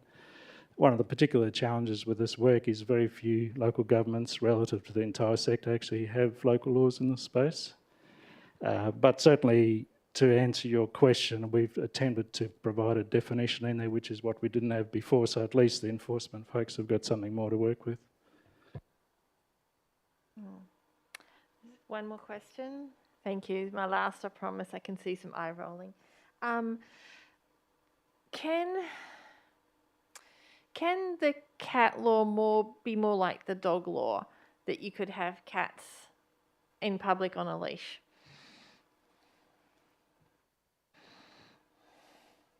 Just through the Chair, I will defer to Simon on that because he may have comments about the practical experiences of that. But certainly, if you look at the media that resulted from City of Fremantle, they very quickly picked up the fact that that would be an unreasonable expectation of cat owners. So I think, again, it's just trying to find an enforceable balance. We can certainly put that in if that's council's wish. The issue will be that if it bounces out of the Joint Standing Committee, we have to restart the process. But again, that might be something for the public comment period to pick up. But certainly it is something we could put in there. Whether it passes through or not is probably the bigger issue. Thank you. Councillor Bull. Thank you. So there's a distinction between cats are subject of, or registered cats, and then cats are subject of a permit. So my question is, why is containment not important for cats that are not the subject of a permit? Go to the manager. Sorry, Councillor, why is containment not important for cats that are not the subject of a permit? Because there's no law that says that cats need to be contained.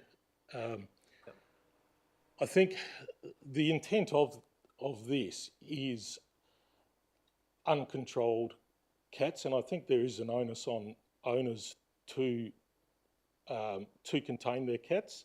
And at the moment, it's the registration process, I guess, is in place so that every cat, whether a permit or not, is registered. And it's my understanding, as I said earlier, that I think the permit was not, that wasn't the intent of the permit. The permit was really intended to look at catteries and breeders, so that there's another level, I guess, of compliance regulation over them.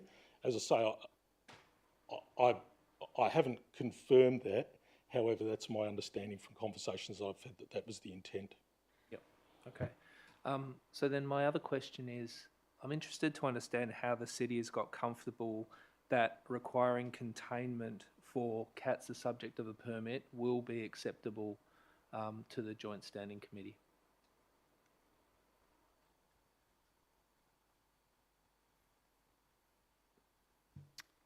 Councillor, I'll just phrase that myself to ensure I have the correct understanding of your question.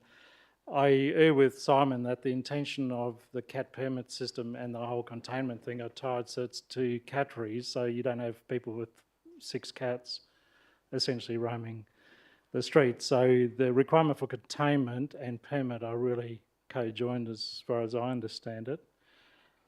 I'm not sure if I've answered your question though. No, you have. Thank you. Thanks. Councillor Peterson-Pick. A follow-up question from Councillor Johnson's question before. So I'm trying to understand the difference between the nuisance offence and the new offence 2.2. So 2.1 and 2.2. So 2.1 is based on the existing cat nuisance offence that we already have in our existing cat law, and we're introducing 2.2. So my question is, why there is a need for 2.2 if a cat that is already a nuisance to someone on a different property who makes complaint under 2.1 can do that? Why there is a need for 2.2? Why are we introducing something new? I'll go to the manager. Yeah, I might need to refer to the Act, but my understanding of the definition of nuisance at the moment, it's 2 parts. One part is a cat noise, and the other, I think it's a noise or an odour, and as I say, I might need to just refer to the Act, but it doesn't cover a nuisance being a cat that's on the premises of a private person. Just the presence. Thank you. Yes. Any other questions? Thanks, councillors. We'll move on to the next item, subject to deputation, which was 10.3.1, petition for tree removal, 11 Mercury Place, Morley. Are there any questions on this item? Councillor Ostaszewski. Thank you. One of the officers is able to explain to me a little bit about the raised roots and why those roots come up out of the ground? I'll go to the director. Can I refer that matter to the Manager of Parks and Gardens, please? If the manager could please come to the lectern.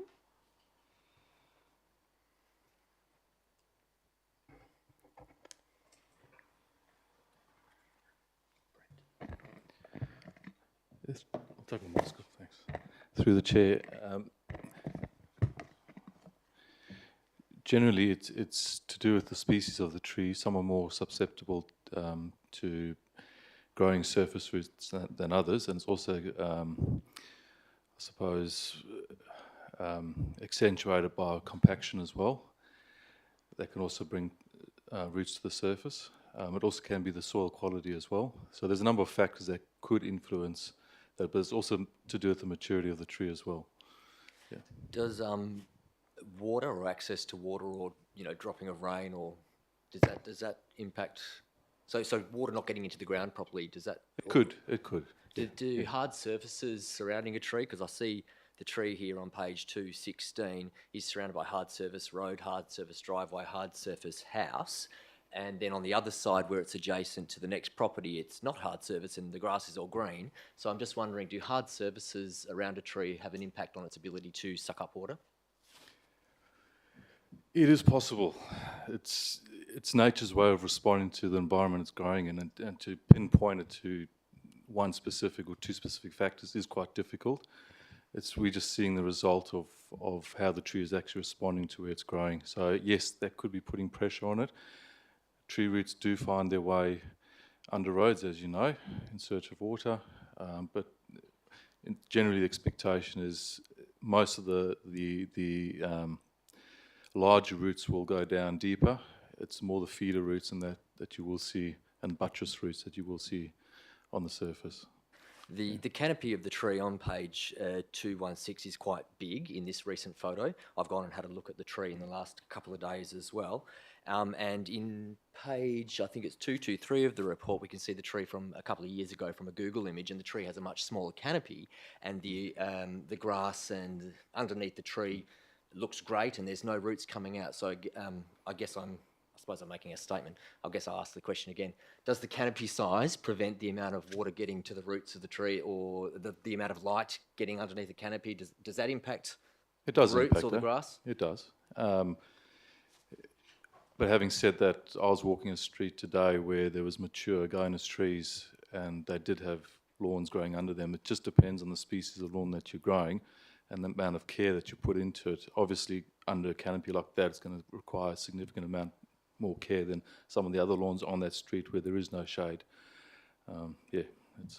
Okay, cool. On that road, there is another tree, exactly the same tree, a couple of houses down, which looks exactly like this tree did a couple of years ago. So are we about to face a similar problem of a resident who has signed a petition at the house down the road wanting to remove their street tree coming up?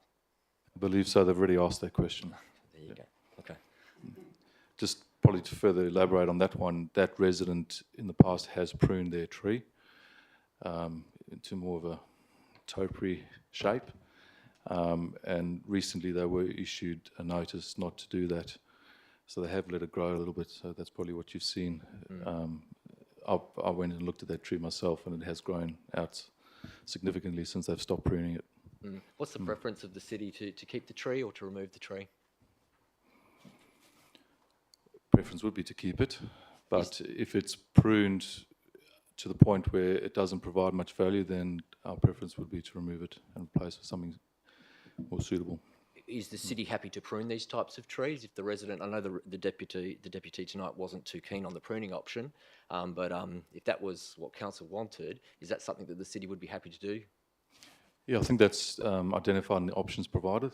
So basically we're saying, according to the policy, the officers can't do authorise the pruning, but if council is willing to waive the requirements of the policy in this particular situation, then yes. Cool. Can do it. Thank you. And one more question in regards to a similar issue we had on Bath Road last year.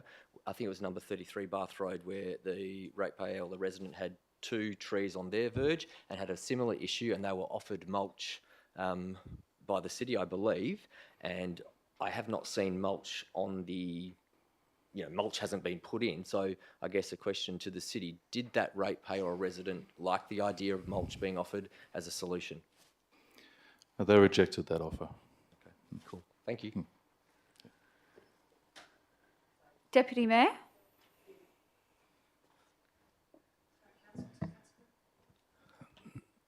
Yeah, so I just want to follow up on a couple of things that were just said then, just in relation to the other tree on the street.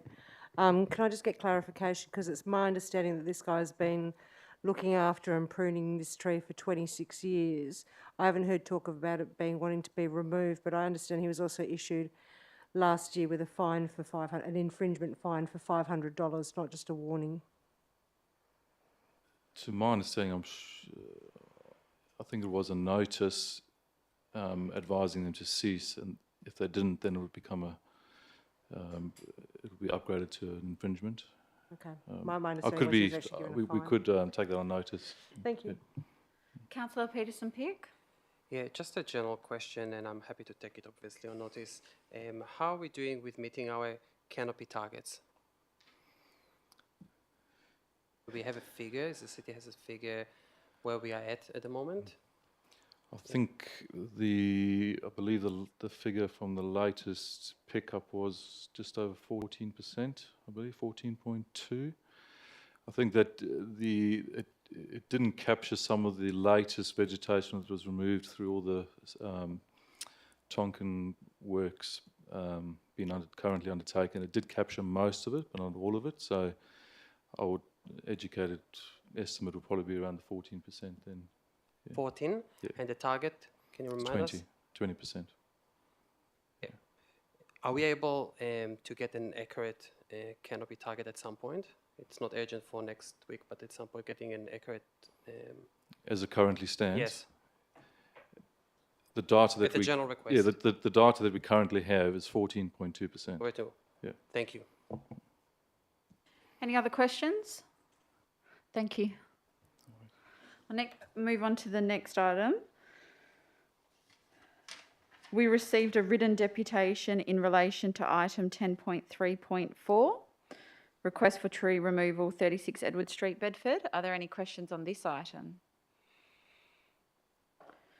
No, I'll move to the next item. 10.4.2, proposed Noranda train station. Are there any questions? No. The next item is 10.4.2 Community Events Grant, Mayland Street Festival. No. Item 11.3, removal of clearway on Watley Crescent, Maylands. No. Item 11.4, Bayswater Men's Shed expansion. No questions? Great. And the last one is in relation to item 14.1.2, future golf course management. I'll just see if there are any questions, but we might move this to the end if there are. Councillor Johnson, you have questions on this? Okay, I'll go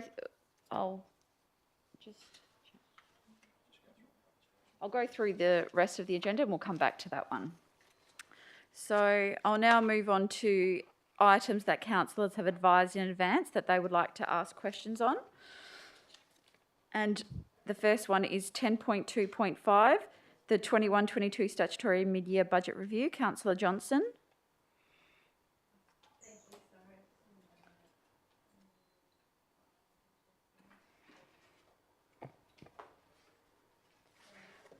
So my first question is about the transfers from reserves. Could I have some more information about that one, please? I'll go to the director.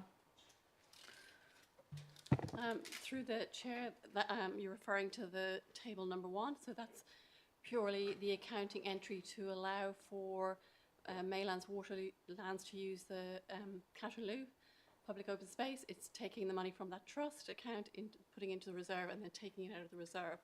When it was originally budgeted for, it wasn't part of the budget process, so it's the accounting entry. Follow-up question on that? Sorry, just so I wasn't sure. So has that been approved that we can use that money now? Thank you. Any other questions on this item? Sorry. Councillor On Johnson. page 81, it refers to savings from utilities and a reserve. Are we able to create that reserve now, or do we need to, under this motion, or do we need to wait? What would be the reason that we couldn't do that now? I'd have to wait till the next budget. Through the chair, so there's a process for creating the reserve. We'll need to advertise and create the reserve, so we'll do it at the budgeting process at the start of the year. Thank you. That's all I had.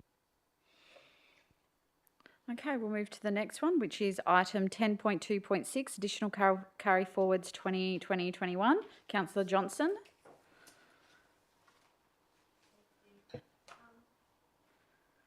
Sorry, could I just have a, just broadly, please, an understanding of why we're increasing our carry forwards again by so much? I'll go to the director. So through the chair, so when the carry forwards were initially done, it was based on what was known at the time of doing the budget. We've done some further refinement, and through a combination of, delays in projects or changes to projects, we're now making those adjustments to the budget for this year.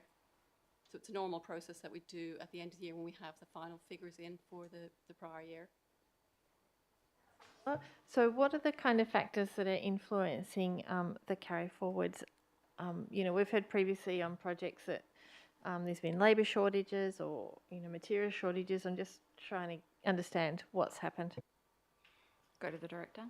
I might refer to my fellow directors here, but generally there's a range of different reasons for the carry forward. Some of the projects may be due to lack of available resources to complete the projects, or a change in scope, etc. But if my fellow directors want to add, they might some more comment.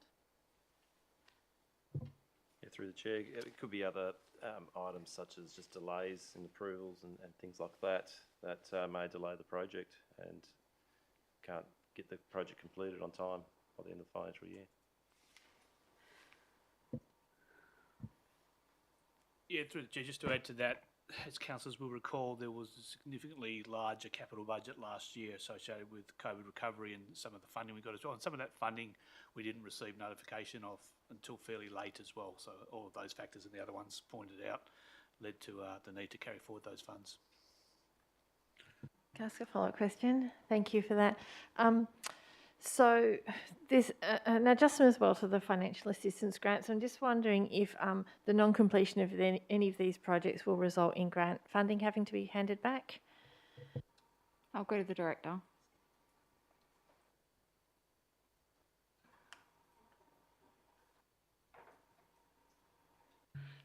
Apology. Through the chair, so obviously those grants are tied to particular projects. So if those projects don't occur, then obviously the grant will be returned back. So there's none that I'm aware of that have partially started. That grant would have to be returned. Is that answering your question? So, so I heard you say that there's no projects that are running so far behind that will have to return the grant funding. Any other questions, councillors? Councillor Palmer? Thank you, Madam Mayor. I'm looking at the capital projects and the final carry forwards, and I'm just a bit concerned about the reductions that are happening on some of them, like the Russell Street Park. That's had a reduction of 5,500. There's an awful lot of reductions going along down that scope, and I find that very concerning. And I'm also obviously looking from the Central Ward aspect, where we had the Morley Town Central and places like that that are having their funds reduced in that carry forward. And I'm just wondering why so much. I'll go to the director. Through the chair, can I take that one a note in regard to those specific projects that you've identified and bring you back more detailed response next week? Thank you. I might just give you a list later, if I may. I'm just giving an example of two of them.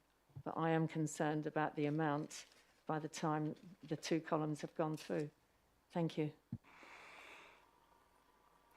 Any other questions? No? So the next item is 10.2.8, review, we've done that one, sorry.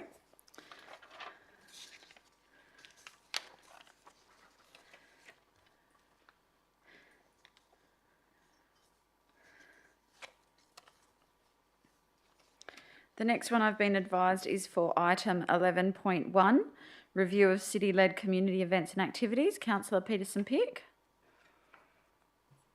Thank you. Just a question with regards to the table in the report on page 402, which summarizes the number of events in each ward during the last 3 years. And my question is whether any of those events that are calculated here are not public events. For example, the Art Exhibition Awards at the Rise, for example, that is not open to the public. This is by invitation only, as far as I know. Sorry, Councillor, did you say the art exhibition at the Rise? When we have the exhibition, the awards, yes. Does that event open to everyone? I'll go to the director. Through the chair, it is the actual. There's nominations for for the art awards, but the actual exhibition is open to the public. Exhibition. So, are there any events in this table that are not public events, are not open to the public? Just wanted to confirm that. I don't think it is to the chair, but I can confirm that and take our notice. Thank you. Deputy Mayor? Yeah, thank you. I just had a question in relation to this, so Madam Mayor, you might be able to clarify for me. Given the title of this is Review of City-Led Community Events and Activities, I'm wondering why it is from page 470 and 471 there, we have tables of community-led events that have received city grants, because they're not city-led. I won't be able to answer that question, so I'll go to the director. Through the chair, the intention was to show that there was some input that the city did make. I appreciate we didn't run those projects, so it's just basically trying to show the spread of what events that the city has contributed to across the city. Okay, I just find it confusing because it says city-led, but the city doesn't lead those. Thank you. Any further questions? No? So that just leaves us with item 14.1.2, which is confidential. Sorry, Councillor Osazowski. Sorry, my apologies. I forgot to put through 10.2.10 in regards to the confidential item Bayswater Football Club. 10.2.10? Yes, correct. Yes, go ahead. The officer's recommendation is that the report will be released to the Bayswater Football Club, and it was originally held confidential because of the nature of the items relating to the football club and to the city. Is this only going to be released to the football club, not publicly? I'll go the CEO. Yeah, thank you. Through the Mayor. The intent was to release it to the club. That was the ask that was given at the meeting, was whether or not we'd consider releasing it to the club. And that's the intent at this point in time. Obviously, once it is released to the club, if they released it further, that's, I guess, what happens. So. Yeah, and I guess that's my follow-up question. How are we then protecting the city's interests in that component, the officers' names, those bits and pieces that are highlighted in the report? Yeah, through the Mayor, most of the references to officers' names, etc., in there is correspondence that's already been sent to the club. So that information is already out in the public arena anyway. So that part wouldn't be confidential. It was only the actual report that we're considering. Any other questions on this item? No? So we'll move to item 14.1.2. It is confidential, so I'll ask if there's someone who would move to close the door. We'll just turn off the live stream. We can't actually move because we're not in council. Okay, I'll ask to turn off the live